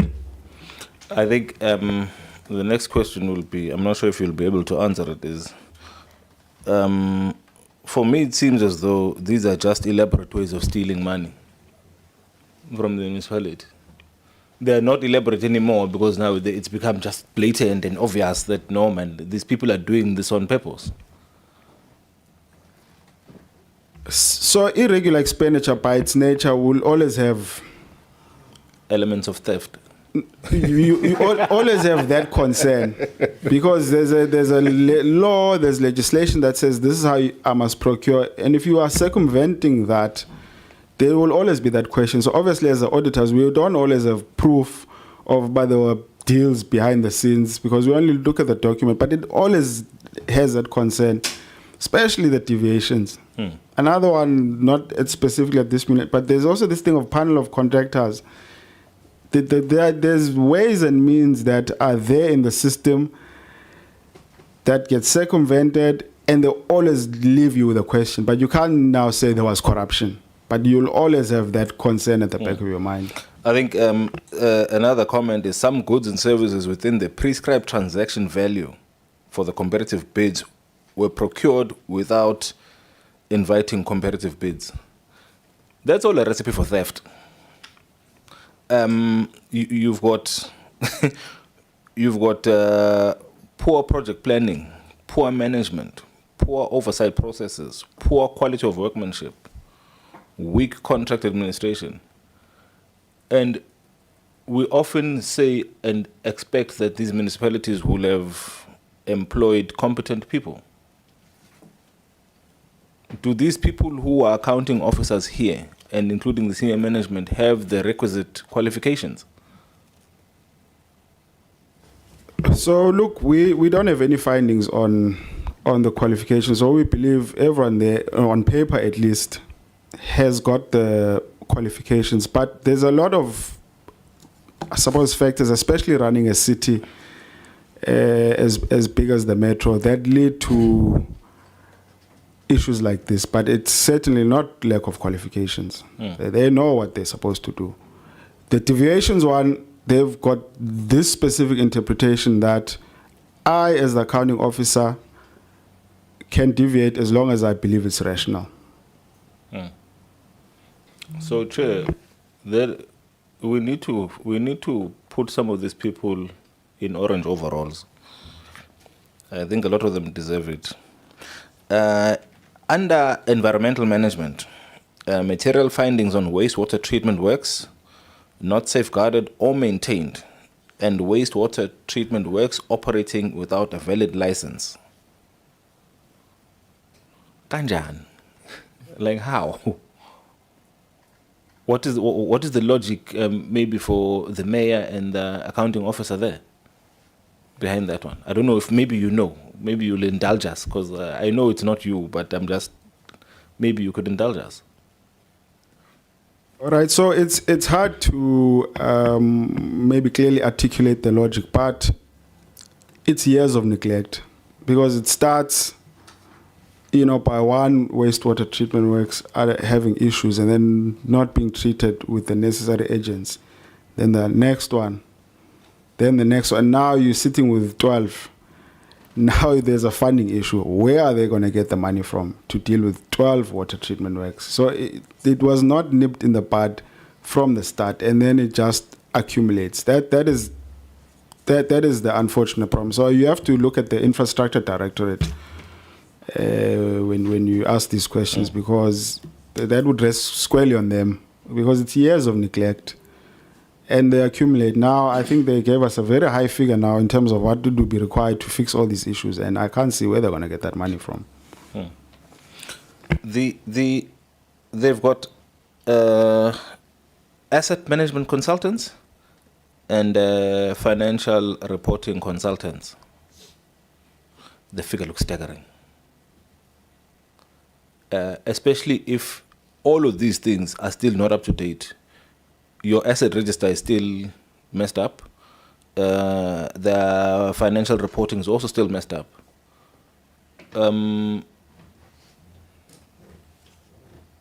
Why?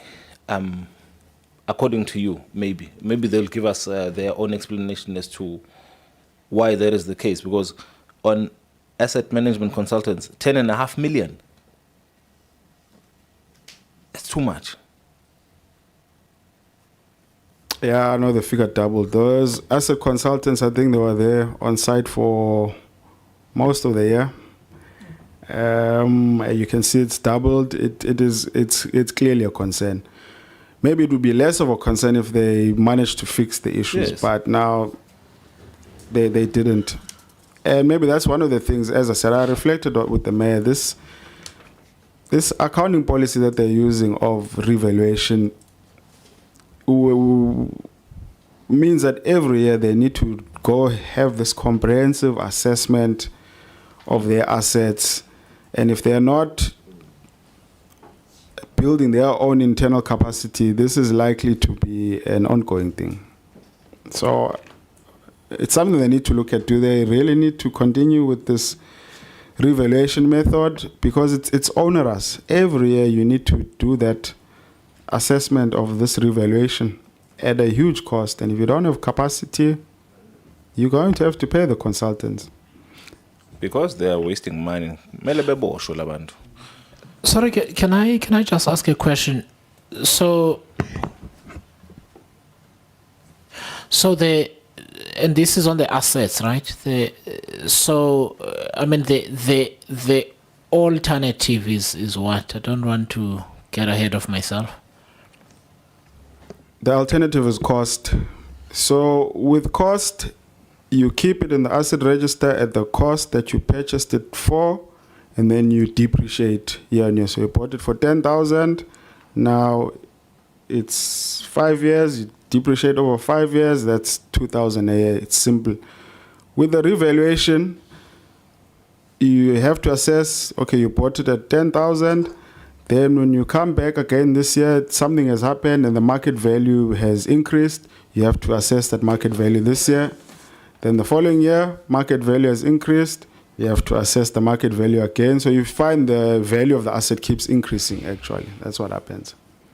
Okay, so just have you looked at whether they use the same consultants each year or not?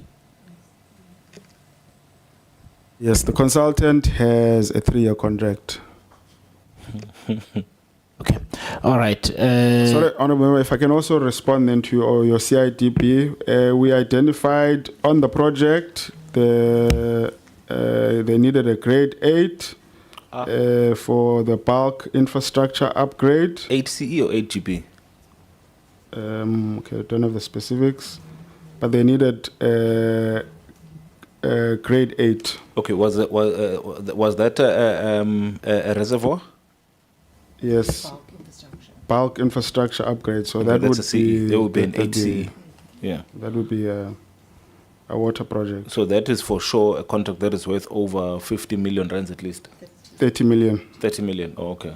30 million. And that's just one? Oh, okay. So that's the one that led to the finding. Okay.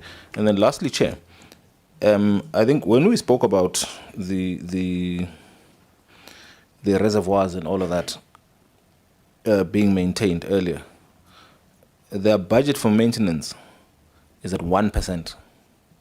That's exactly why they've got this problem where they haven't maintained for a long time. Now they require a ridiculous budget because I think this 1%, you'll find that it's been going on for some time, where the budget for maintenance is at this very, very low level.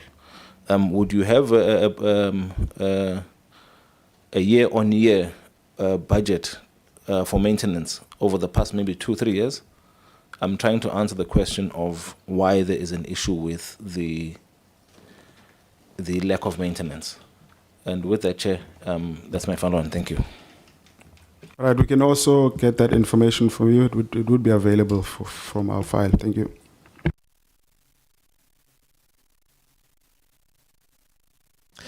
Honourable Matlala, you look defeated. No, Chair, as an administrator in my previous life, I would say I'm defeated. But as a political activist, I can't be defeated. Well, it obviously defeats logic to try and process some of these things. And maybe let's first also welcome the presentation by the AGSA and appreciate the work that you guys continue to do. I was looking at you as you try to respond to some of the questions. I think you sound defeated. So what we are going to do is that we must really help you. And I don't have many questions, actually. We'll have questions for the municipalities themselves. But this is what I want to first reiterate. I'll take less than 5 minutes. Is what I did say last year, that we need to, we must get to a point where our tone changes. We keep seeming as if we are making excuses for incompetence and indirectly perpetuating it. Because there is no poor planning involved in someone knowing that the tender is coming to an end and not advertising it. For as long as we keep terming it poor planning, then it gives people a room to operate. There's no poor planning, and there's no incompetence. I mean, you can give that task to a grade 4 learner, and they can do it. Just check the dates, and when you've got. So let's not. I think we are really not doing justice on that aspect. But I understand that maybe it's the code of conduct or how you guys are supposed to do things and all of that. Maybe then you leave it to us to call a spade and not a spoon to dig soil. We must call it exactly what it is. I think you might end up with audit outcomes that say these guys are useless, which would be a problem. So you can't have auditors saying that. Yeah, I think we would leave, they should leave it to us. Yeah, we understand them. So what I want to also say, Chair and the committee, is that listening to this, it seems that these municipalities are saying to us, so what? With all that we have done, the oversight that we did, so if we don't comply, then what? And that is a question we must answer. If we fail to answer that question after we meet with them, personally, I will no longer be engaged in anything that has to do with these two municipalities. I would have exhausted my time. I don't have that kind of an energy. What we are dealing with is a failed government system in terms of holding municipalities accountable and ensuring and enforcing consequence management. Because I'm sitting here listening and I'm saying to myself, we've had even the SIU coming to us here saying that we have made recommendations that there must be internal disciplinary processes, and people are not actioning internal disciplinary processes. So SCOPA can't tell a municipal manager or a city manager to say, discipline this person or investigate this person. If their accounting officer does not want to, then what? Then what does Parliament do? What can anybody do? If the minister then, who is the next level up, or the president, and nobody else in the executive has got an interest in doing that or in enforcing that or in ensuring consequence management on the one that does not want to implement consequence management, then what? So we become a talk show. And I have said it before that some of us do not have that energy, but I think that is the long and short of how I'm assessing what is happening here. We've went to these municipalities, we've made recommendations, we've spoken with them, we've given them counsel and guidance. They've received recommendations from the AGSA. They still blatantly refuse to ensure that there's movement, even movement. You know, that supposedly dam that was supposed to be there, there's still no movement. Some of the projects that we saw about a year ago, there's still not any action that is happening. We are into the next financial year. So we're going to call them and have another talk show with them and then make other recommendations, and they would leave. And the MSC of COGTA, the president, nobody else in the executive is going to enforce. And I have a serious problem with that. So that is my one point to say that, in fact, it's the only point I want to raise before the last comment, that ultimately, if there is no political will from the parties in the executive to enforce, then what? And that is what this committee must respond to. What can we do as COPA? Can we, besides writing recommendations to the National Assembly, which may lie dust or which may sit there for another year while these things continue happening and our people continue to not have water and basic service delivery, what else can we do? We're sitting a year down the line, or a year plus, or close to a year, and nothing has been happening. But maybe as a last comment would be to say is we try to traverse these issues, and they are not complicated. Just like many of the problems of this country, they're just made complicated by people trying to find loopholes to exploit the system and maximize personal profit or personal, looting of state coffers. The people of Buffalo City and OR Tambo have got a choice to make about their own future. They are the final arbiters on the matters of their own governance. All we can do is to place to the table of the country and to the table of everybody the realities of their own cities and municipalities. Ultimately, they elect who they want to have them governing. If they are happy with what they see, there is nothing more we can do. We can only speak, and the executive, if it does not act and enforce our recommendations, as COPA and as different oversight committees, there's nothing really much we can do. But it's a very discouraging situation. I can imagine worse for the AGSA. I would resign if I was to work there. Because if I'm going to go to a municipality this year, speak the same thing, make recommendations, take time to analyze and process documents and make recommendations, and I come back next year, I have to do the same thing. And it's like, probably they laugh into your face when you leave, and they're like, okay, we'll see you next year. In ultimate case, our political heads and our executive are not going to do anything about it, because they probably know that they are beneficiaries of that looting scheme, because there's no other way of justifying it. I agree 100% with my colleague that those people deserve to be in overalls, in orange overalls, in prison, because you've got a population of over 17,000 people that should have had access to water by now, and funds were committed. So there'll have to be another budget, repositioning, rebudgeting, so that also that budget may end up in the hands and pockets of individual people. And we'll sit here and to do business as usual, trying to massage and romanticize issues and problems as if we've got really serious issues of incapacity, poor planning, and all of that. I just wanted to make those comments. I've got no questions. I will have definitely a lot of questions when we meet with these municipalities, but not more questions as well. Maybe just trying to speak to their consciousness. I think that's the least we can try and do, because we can't educate administrators who are CEOs, who are municipal managers, experienced with years and qualifications, particularly black administrators, about the importance of ensuring that there's water into a black household. And I think the least we can try and do nowadays is to speak to the consciousness, to whatever is remaining of their consciousness. Let me just stop there, Chair. Thank you. Thanks very much. Let me just share with you, Honorable Madlala, that one of the things that encouraged me was that the finance minister is very interested in what we will recommend following this year assessment, because they have similar frustrations as we do, because some of these revenue shortfalls and all of these problems that you see, the people end up with him asking for money.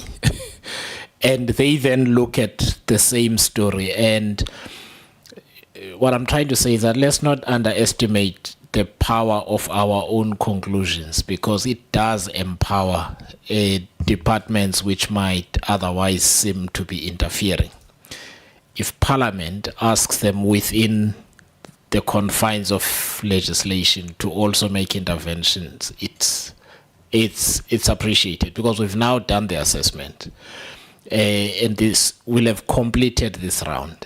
We need to think carefully about the recommendations, that we make. Because for me, anything that is not expressly disallowed as a recommendation, I think we are free to make. And I think we do need to test the limits of Parliament's own powers as well, because what you find is that these people test the limits of their own powers in respect of what they can do. I think it's about time that we force people to try and take a parliamentary report on review if they don't like it. Otherwise, it will stand. And we need to then start holding ministers accountable. So I'm just saying, in the report that we're now going to put together, we need to be bold in what we recommend. If we think that certain officials are failing and they're not performing, and we need to make specific recommendations to that relevant authority to do something about specific officials and not speak in generalities with time frames. Otherwise, and then call people to account in terms of whether they've followed up or not. And maybe in this case, not a year later, within a couple of months to see. I'm sorry, Honorable Skosana, to eat into your time. I just wanted to say Parliament needs to test the limits of its own power as well. Otherwise, we're going to be talking about the same problems every day. Yeah, no, thank you very much, Honorable Chair. And good day to everyone. No, we appreciate the presentation from the Office of the AGSA. Starting with BCM, I think I had hoped that by now the situation would be better than previously. But when I'm looking at this picture, it shows that the situation there, it's more or less the same as previously. They've maintained the qualified audit opinion for the third year with repeat findings. They've got material misstatements related to property, plant, and equipment that were not corrected, and they've got more findings in that regard in the year under review.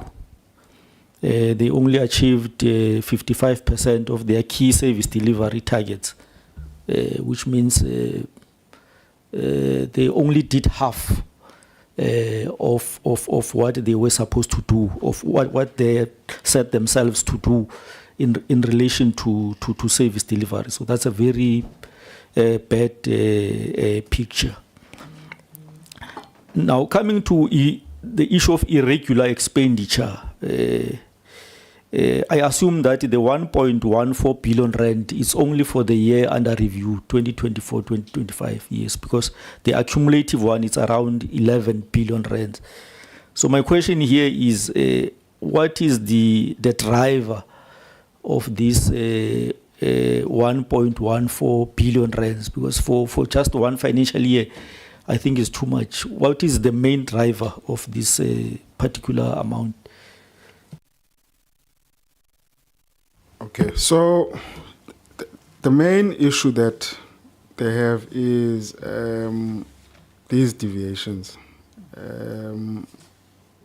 641 million worth of deviations where, you know, for whatever reason, they don't do the procurement process and then they award. That immediately becomes irregular, because the law is very prescriptive in terms of what should be and should not be a deviation. Unfortunately, they don't understand it like that. They believe that if I believe as an accounting officer it's rational, I can deviate.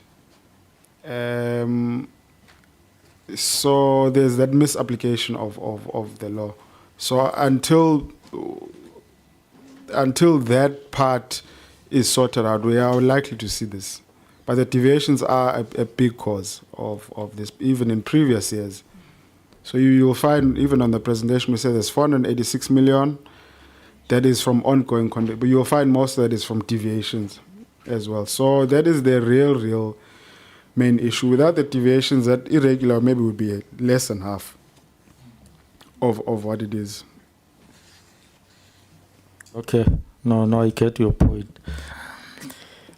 Then, in relation to the issue of lack of consequence management, especially after our visit as a committee of parliament, and obviously accompanied by you and the SIU, I think my expectation would be there would be consequence management, because those are matters that we dealt with extensively.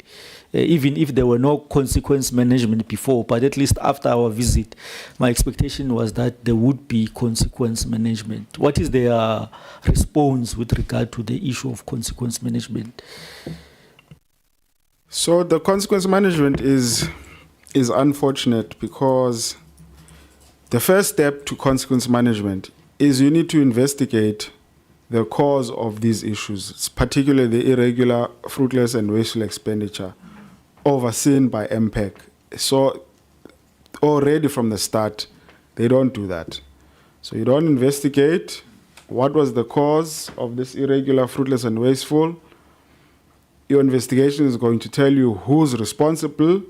Then the final step is take action. So they don't move from step one to investigate the issue, and that's the unfortunate part. So we don't even get to step 2 of identifying the person and step 3 holding them accountable. Okay, no, thank you very much. Now, coming to OR Tambo District Municipality, I see that they have maintained their unqualified audit opinion with findings. I think that gives me some comfort that at least they have not regressed, though we had wished to see them getting a clean audit, but the fact that they've at least maintained the unqualified audit opinion with findings, it gives me some comfort, and that some material misstatements were corrected, though there are some that were not corrected. Now, coming to the issue of the budget, the issue of 54% for capital expenditure, I think it's a very good figure. It's commendable, like you have indicated. However, the challenge is that those projects, key projects, are stuck with different issues, changing of contractors, termination of contractors now and then, other contractors abandoning the sites and what. So these 54% that were supposed to be uploading were unable to do it, because at the end of the day it does not yield the required fruits, because a large chunk of money has been put there on service delivery in capital projects, but unfortunately we're not getting the results because those projects are stuck. So that's the unfortunate part of it. If it was 54% on capital expenditure, but yielding results from those particular projects, it was something that we were definitely going to celebrate. And then I see that the maintenance budget is it's about 0.32%, which is below the 8% norm, which is a point that Honorable Gupega spoke about. But I'm interested to know on the operational budget.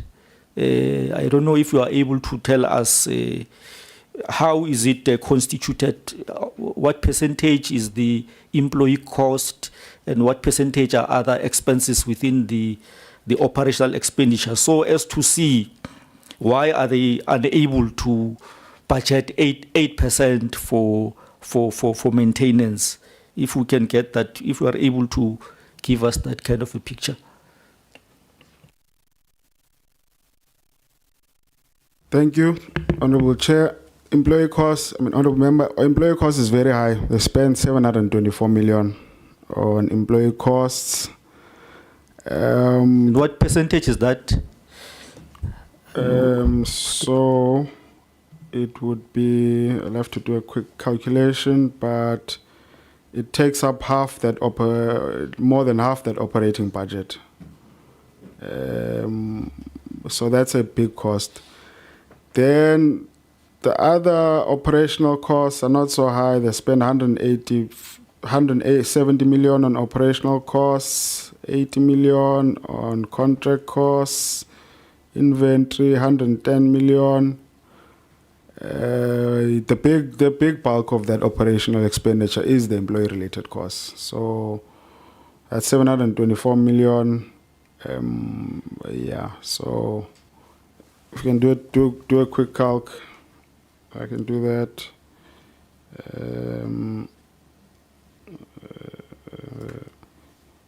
Yeah, because I think we need to check that versus the norm, because there's also a norm for the employee cost, just to check if they are within the norm. I don't remember exactly what is the norm for the employee cost. Yeah, so it's about 25% of the budget goes to employee costs, slightly more than that. Okay. So that's the biggest cost. The other costs, I mean, if you just look at high level, like they are manageable. They are managing them, but the employee cost is high. There was an issue with the employee costs. If I remember correctly, there was some. Yes, there were some issues that we had with the grading. The municipal manager is also worried about. He got there and they had some grading issues which actually had inflated those employee costs. So even if you ask the MMI, he is worried about that. But they are quite high. It's difficult to assess. It's a unique district because it's significantly bigger than the others, but you can't compare it to the metros. So it's a unique in its space. Okay. Now my last question is with regards to the material irregularity in relation to the overpayment of the contractor and the consultant. I think it's for Ensonyeni Dam, if I'm not mistaken. I think this is a very old matter. I think it was there when we were there. It was raised. So there's still no movement on this particular matter in terms of resolving it. No, there's no movement at this point. They don't often dispute many things, but they're disputing this one. But then we say, give us evidence, and they can't. So if you are disputing an MI and you can't have evidence, it leads to further action. So now the next step would be recommendations. They don't deal with the recommendations, remedial action. They still don't do that, certificate of death. So that's the progression in the material irregularity. So we are concerned now that they are not actually dealing with this matter, but rather disputing, unfortunately. Okay, thank you very much, Chair. Thank you very much. Honorable Nilme. No, thank you, Chair. Good morning. I think we're still morning to yourselves, my colleagues, and the Auditor General. Sure. Chair, I had 100 questions, but what pains me the most is the regression. And the challenge that I wanted to check with you, and this time I'm shocked to hear about all the consultants, okay? Having come from that municipality myself, having left there with the unqualified audit and with findings, but knowing what the municipality was, what state of affairs it was in. They have two CFOs, okay? They have Sichau and they have Pelé. Okay, although Pelé is in the city manager's office, it was to assist from the accident that Sichau had. They have highly qualified officials there. I'm talking about Andile, I'm looking at Vuyo. Why would they have a consultant? This is what I really don't understand. Because in fact, in the whole of that municipality, that was one directorate that was pretty together. Their systems were all intact. Everything was working. So I'm not sure what went wrong, for them to have a consultant? And what is that consultant doing in finance? So that's my first question.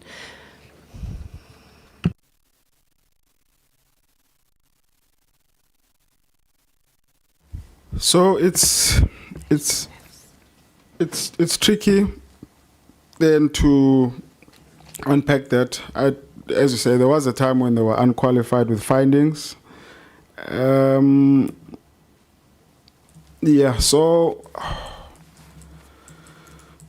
you need to look at the time frame of events, but at this point in time, they do seem to have that reliance on the consultants. Maybe is it because the CFO is currently incapacitated? Maybe that's a reason. But as indicated, they didn't provide us with an assessment that they've done to determine there is a skills shortage, so we need consultants. Because the cost containment regulations actually require that. You need to have that analysis and be able to clearly articulate why you've got these consultants. So they didn't do that process. So is it maybe a reaction? It's difficult to articulate exactly why, but we know that the consultants are heavily involved in the reconstruction of the asset register, valuing the assets, and obviously dealing with the AG findings. It's good that at least you know where that metro comes from, so you've also got better insights. But at this point in time, there isn't a clear articulation in terms of an assessment to say, this is why we need these consultants. We're also concerned, with the cost containment regulations, at least they require, if you come to the conclusion that you need consultants, there must be a clear plan to transfer the skills. So it's not a continuous dependence on the consultants. So unfortunately, we also finding that lack, and as indicated, there does seem to be a disjuncture then, the one side not always knowing what the other side is doing, unfortunately. So, as you say, maybe you will have better insights, but it is unfortunate. But at this point, we don't have clear reasons because they haven't done that analysis themselves. Thank you. Because you see, my next question is, if you can remember in 2021, BCM on the asset section had implemented the ERP system, the Enterprise Resource Management Planning System, at 55 million rand. Okay, it was for 3 years. And that was really good because what it had started to do, and at that stage it was they were part of the project with Salga and the Big M project with Canada. Okay, and that module, there were quite a few modules with it. So it was the project management, it was the financial asset register. It was the technical asset register, which included the water, roads, and electricity management. And now that was then for these prior years that we were speaking about, okay? So it had started where, because remember, their asset register was paper-based. So they then bought the system in and had started converting it there with Mr. Lucky Madikazela. And they had put that together, okay? And then what that also had was the property management part, which so as they were rolling it out, they were starting at that section. It would then go to fleet management and insurance management. So it had a plan. They had a plan. The consultant for this, because there were licenses with that, were working with that. Are you aware if that system is still operational? Have they ditched that system? Or what has happened with that system? Because it was a good system, because at that stage, the material findings on the assets were minimal in the sense of, I'm talking about just going back 2 years. So that is what I wanted to check.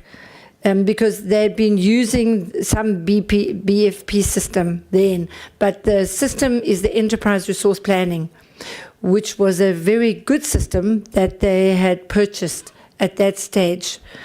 and that was what was set in for asset management. Are you aware of that? Are they using it? What has happened to it? Because I can't understand why somebody would come in and reinvent the wheel with some consultants, whereas this system was a really good system. And I think if you look at that Big M project, it was also with Port St. John's, with other municipalities. It was a Salga-linked project, you know. So things were looking up on assets in municipalities across the Eastern Cape. Thank you, Honorable Nilme. So, as part of our audit, we didn't specifically come across that ERP system. It is possible that it is still being used, but obviously with any system, depends on the inputs and then how you are doing your exception reports and error checking on the outputs. So it is possible that the system is still being used. We didn't particularly audit it, but you know, the concern is the inputs into that system if it's still operational, because there's clearly an issue there. Thank you. Thank you. And I'm glad you mentioned exception reports, because I want to come back to revenue collection. Were you able to check on Sorry, I've got a response. So from my team, they're saying that asset system, it was classified as an intangible asset, but from what they understand, it never completely got finished. And then when one of the staff came in, they went and they used their own system. That's the reflection I'm getting from my team. So basically a system that cost 55 million rand that was meant to improve the asset management of Buffalo City, which is what they are now getting material findings for, is now a new person is appointed and decides to bring his own system in. So we've noted that. Now coming to revenue collection. The accounting system at Buffalo City is not working, in the sense that the exception reports, I've always wanted to dabble into that, to actually say, is Buffalo City actually checking all those exception reports? For those that don't know what the exception reports is, when suddenly your billing is normal and then the next month you get a bill of 60,000 Rand. So you've been paying 4,000 Rand, your next month it's 60,000 Rand. Normally it raises a red flag. What happens is, if you're not looking at your exception, your reports, you are billing out more money, which affects your revenue collection. So it looks as though you must now collect more money, and you've got more money coming to the municipality than what is actually owed. And that is what is causing a major problem with the residents of Buffalo City, the water billing. The water billing is not functioning in the sense of, and it is not, they're not able to rectify it quickly. It takes years, 2, 3 years, months. So you sit on your account with 100,000 Rand water account, and that is why the exception reports affects the billing, it affects the collection rate. Have you managed to look at any of their exception reports and their billing?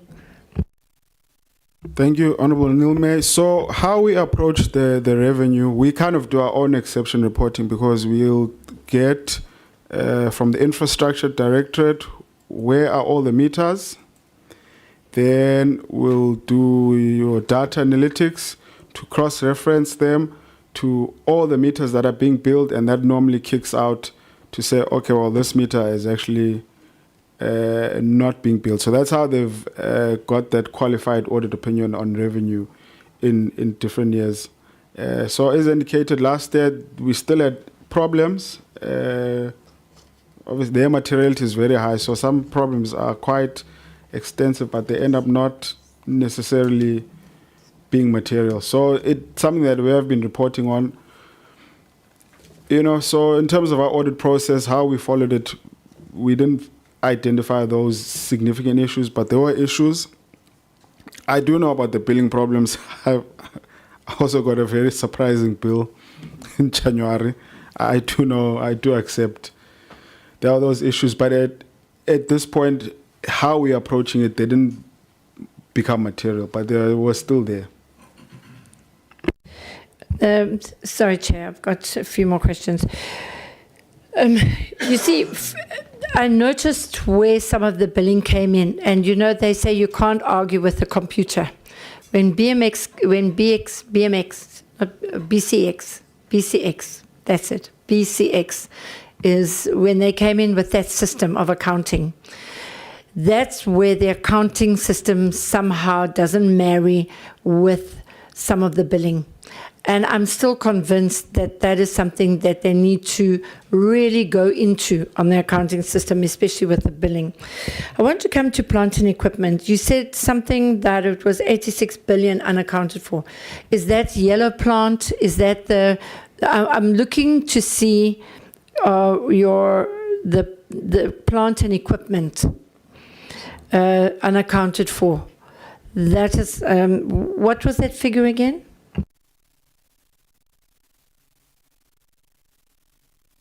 Sorry, where we said they didn't capitalize. Yeah, it was 41 million where they'd spent. So once you spend, you're supposed to capitalize it on the asset register. They hadn't done that. So that was a construction project. So it would have contributed to the qualified audit opinion. It wasn't material in and of itself, but it was 41 million. It was on the electricity project where they spent the money, supposed to capitalize it as work in progress, but they're not reflected in their books. So it would have contributed to the qualified audit opinion. Coming back to deviations, in some of the deviations, can you look and see if any of those deviations were for waste removal?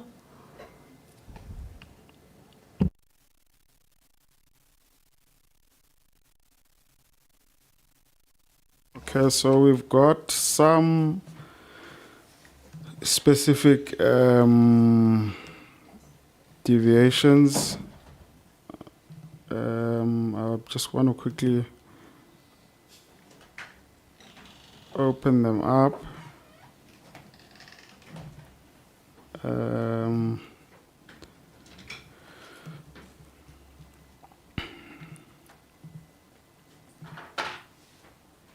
Okay, so there was one to refurbish a plant, supply of liquid petroleum, appointment of contractors to rehabilitate bridges, repairs and maintenance, hiring of plant. Yes, there was a sanitation and backlog. There was another repairs and maintenance for fleet. Yeah, I've actually got this because they've lodged a dispute on how we've reported on the deviations. Thank you. So the one that you mentioned was the bridges. I can understand that can take planning. It's enough time to do your bridges and all of that. But obviously, I know come January, your budget becomes less with regards to waste removal. And obviously, the water issues that they've had, like you say, the Nohoon and Nompumelelo area, there's been challenges. And obviously some sabotage that has happened there for the water. That is something that was picked up in that there was some kind of sabotage happening in that area with regards to so that repairs can take place. No, thank you. I want to move on to just one question because some of my questions have been answered with OR Tambo, but the COVID danger allowance. Obviously, that I think was quite a difficult one for them to do. And because that also would have had ramifications with Buffalo City, because the unions were saying the same thing. The last strike that they had was talking to the COVID allowance.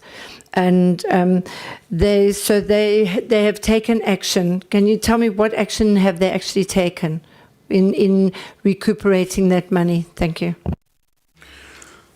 So there's a number of actions that we expected to take, but in terms of the recuperating, they wrote to all the employees affected to inform them that they'll be recouping the money. Some of the employees accepted, and they signed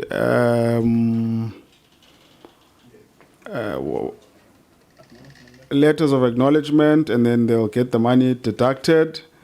And then those that disputed, they're following a legal process to claim. So we are comfortable that they're on the right track to recovering that money. There's nothing beyond that they could have done. Thank you very much, Honourable Nelme. Honourable Beasley. Thank you, Chair. So just coming to the assets in Buffalo City, I find it quite strange, not strange, but obviously does exist, that municipalities can use the revaluation method, because it's quite unusual for I mean, how many other municipalities in the country actually use it? Because there's a huge cost to it. I mean, I'm an accountant, but I certainly can't go around revaluing assets. So to me, it's just a meaningless exercise, because if you're using the cost basis, I mean, you can just do a simple Excel spreadsheet, work out your depreciation, boom, boom, boom. But if you're revaluing it, it's a nightmare experience and a costly experience, and I just think it's a money for crooks experiences, because I actually don't see anybody benefiting from it. No, but I mean the residents of the city don't benefit from it, so there's actually no point in doing that actually exercise. I'd be actually interested in how other many municipalities do it, because to go and revalue all your assets in a municipality just seems bizarre. If I may answer that, Honourable Beasley. So there are a few. There's the one that comes to mind is Matatiele, and they got qualified on assets as well. No, thanks. And I think it just, for me, it just comes to, it's a feeding scheme for the consultants, and you just follow the money where the consultants' money is going back to, because it's just nonsensical. And I'm surprised government actually doesn't give, whether it's a standard or something, saying you've got to use the cost basis, because it just doesn't make sense.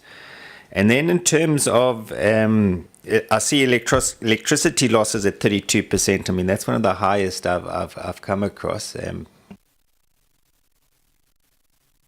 Any thoughts on that? Or, I mean, where are those losses going? Is it people not paying? Is it what's causing those losses?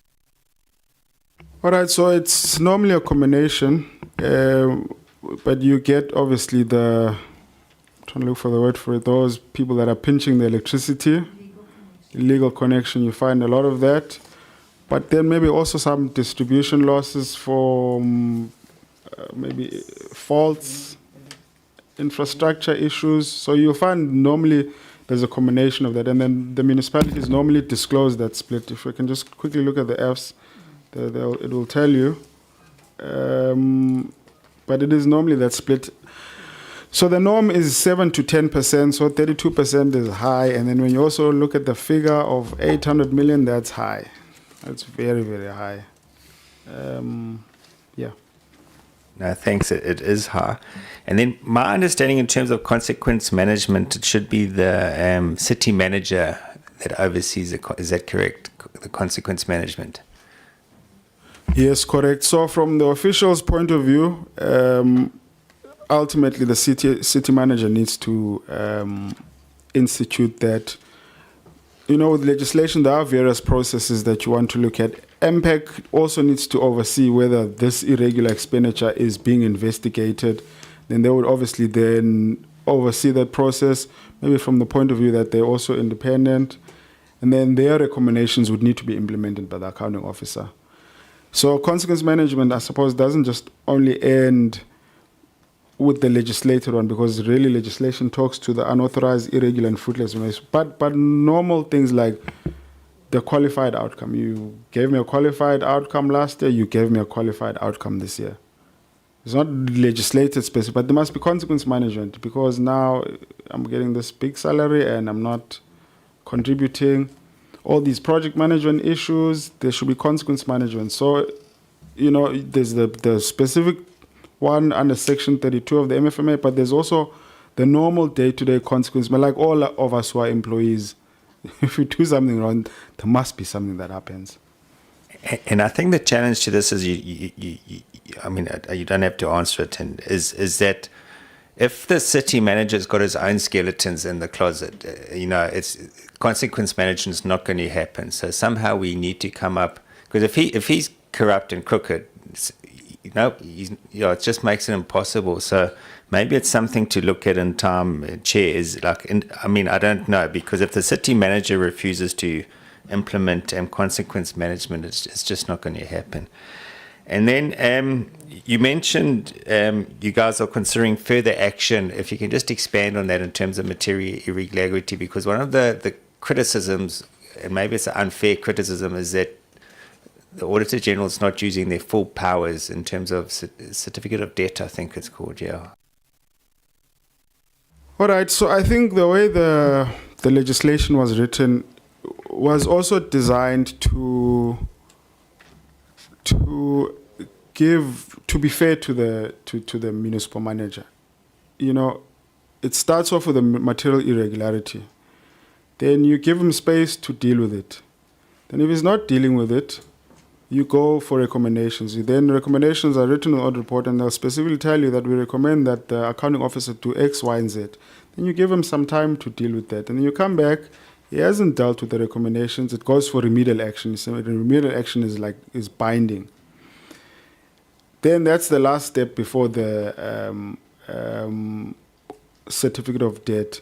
So we come back, he hasn't implemented the remedial action. Even then, the accounting officer still has a chance to put his case forward in front of an independent body that gets appointed, and that body makes the decision. So it's designed to give the accounting officer space to deal with the issues, because it wasn't really about us taking over the accounting officer's duties, but it's really to push him towards doing his duties.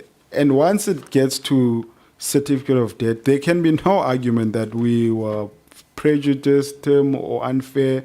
It's clear he would have had more than enough time to deal with it. I mean, if it was the opposite, if it progress quickly to the certificate of debt, that process could easily be challenged, because now we haven't allowed him time to deal with the issues that we've raised. Thanks, because I think once it starts hurting people's pockets, it might bring accountability into the system. And then just interesting, somebody who loves the ocean, 12 of the 15 wastewater treatment plants aren't operating. I mean, are the beaches open in Buffalo City? Because you've got beautiful beaches down there. And then have you swum in the sea lately, and were you okay? Yeah, so sometimes, I think even December there was an issue. So from time to time, it does impact, But I think it's mostly concentrated around the Buffalo River. Okay. No, thanks, because I am aware you do have beautiful beaches down there, and I mean it's an amazing place. And then in terms of OR Tambo, just the one comment. I mean, the fact that the bank balance didn't tie back in the financial statements with the actual bank balance is obviously a huge red herring. And then yeah, I think the question was answered why capital budget is 54%. It is high, but obviously a district municipality. But I think the big concern is none of those projects are ever being completed. Are projects actually completed there? I mean, because we've obviously seen the ones that haven't been completed, but on the positive, optimistic side, are there some that actually are completed in time within budget?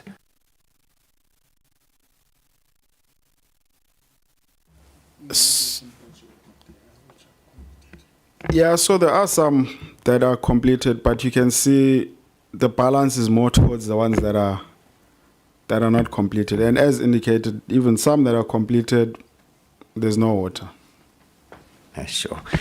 And then the budget for maintenance is 0.32%. That must be one of the lowest I've ever seen. Obviously, they can't maintain things that aren't working or aren't completed. So, but I mean, it is very low.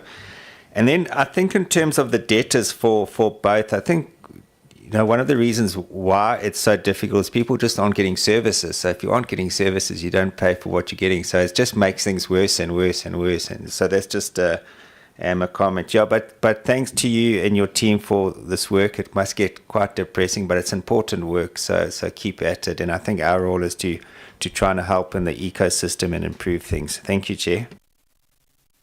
Thanks very much, Honourable Beasley. Thanks very much, colleagues from the Auditor General's office. So I think, Honourable members, what we will have to do is to just make a very deliberate decisions about which officials must come when the two municipal authorities appear before Parliament. Both of them are now in March, if I remember correctly. So that's the one thing. We will need help with some information. So if you can give us a sample, the list of the projects that you have used in your sample, so that we can ask the municipalities for the relevant documentation relating to those projects. We can ask them for the names of the officials relevant to those projects, and then we will then make an informed estimate of who should come and account before the committee. Each of those municipalities will have its own day on which they appear. My proposal is that perhaps we work with the research team. I work with the research team to develop detailed briefing notes out of the totality of the information that we have, and we tell each of those municipalities specifically what we want them to present on, rather than them telling us what they think we want to hear. I think, given the limitations of time, that will help us to get to the issues that matter. I just want to say to members, let's all consult our notes from last time when we went on oversight, because there are things that are not necessarily covered in the audit, which are nonetheless important to bring up, so that we can complete the first cycle of reporting and making recommendations. I will give an example. The contractor that was doing the water project to Coffee Bay, that contractor had been arrested for fraud in Mhlonhlo municipality, and OR Tambo didn't appear to know. Now, we would expect them to have done something about it in the meantime, but I would be very surprised if they've done anything about it, and that contractor may still be in place. So I'd just like to encourage members to consult their notes from last time, so that when they hear, we're very pointed in the questions that we ask them. And also for ourselves, when we correspond with them, we're able to tell them exactly what we want to. The Secretariat will inform you, colleagues, of those dates. What is likely to happen is that ahead of those, during the period of preparation for those meetings, for the briefings, we might have a Zoom discussion with you, with the Secretariat team, just so that we can prepare adequately. Finally, members, the SIU will be presenting on the same municipalities. If you recall, there are SIU proclamations on both. So the first round is the AG. The SIU will be here next week. The SIU will be here next week, doing the same as what the AG was doing. And then we will then ask for the documents that we need, so that we prepare adequately. Welcome, Honorable Skosan. I see you finally remembered that we exist. Welcome back. Thank you, Chair, and everyone. Good afternoon. Though I have some questions for our people who are here today, Yeah, thank you, Chair. Okay.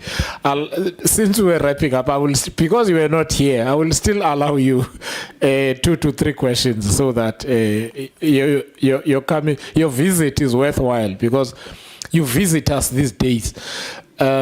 So colleagues, we will do like that. I'm just going to indulge Honorable Skosana with 2 questions before we close. Honorable Skosana, leave. Honorable Madlala, leave. Honorable Skosana. He was. Or were you listening? I was listening on the. Okay, sorry. I think Honorable Atkinson wants to say something. Chair, just on an entirely different note, will we be dealing with the RAF report next week at all or not? Is that going to be part of it? Oh, yeah. So if you recall, so the RAF report is being distributed to the members next week, Thursday, because it's long, to give the members enough time to read it for Tuesday, the following week. Yeah, it's long. Yeah. So it's not something we can send the day before. Yeah. All right. Honorable Skosana, I'll allow you to. Yeah, thank you, Chair. I guess I'll just make a comment, Chair, because if you remember well, the oversight was done in that province of the Eastern Cape. And there's no improvement. You know, the status quo still remains the same, which is a cause for concern. And I think you have seen in one of the joint committees when the team was in KZN, when we had, I think, around 11 municipalities there. It's embarrassing to say our professionals, and I'll always say that, are failing us with all the qualifications they have. You know, the people on the ground are feeling the pain. And indeed, it's election year. People will be saying, we are doing Polka statement. It's not about Polka statement. I mean, our people, as you know, the unemployment, people can't pay for rate and taxes, but grants are being, I mean, you know the story. I mean, you know, you are dealing with that, and you made your recommendation what must happen in those municipalities. I mean, the whole provinces. It's not only something peculiar in the Eastern Cape. You know, we are experiencing this as a nation, that we need to reset the nation. We need to make sure that those municipalities are performing. But as things stand now, you know very, very well. As we are sitting here, there's an embezzlement of funds as we are sitting here, as we are speaking here. They don't care. They do this thing with impunity, Chair. You know, it's unabated. There's nothing. There's no consequence management, as we always say in all the municipalities. And please, don't fear anything. You are helping us as well as a committee. Thank you, Chair.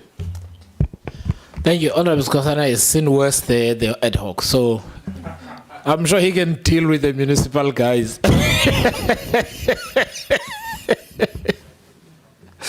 But colleagues, thank you very much. We really appreciate your hard work. Like I said, we here to assist, as Honorable Skosana said, we're here to assist the follow-ups. We're really going to keep at it until you also begin to see a shift in attitude in your interactions with the municipality, and we start seeing those audit outcomes get better.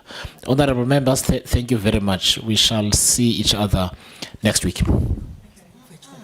Yeah, we have virtual, remember. We are not here. We're not in... so the SIU, we're taking the SIU from home. We're not coming here. Yeah, thank you. Is that Tuesday or Wednesday, Chair? It's Tuesday. Wednesday is budget. We don't, because there's lockup and forgot things. about budget. Yeah, so we'll be virtual, and then it's budget on Wednesday. Thank you. There's lunch downstairs. Yeah.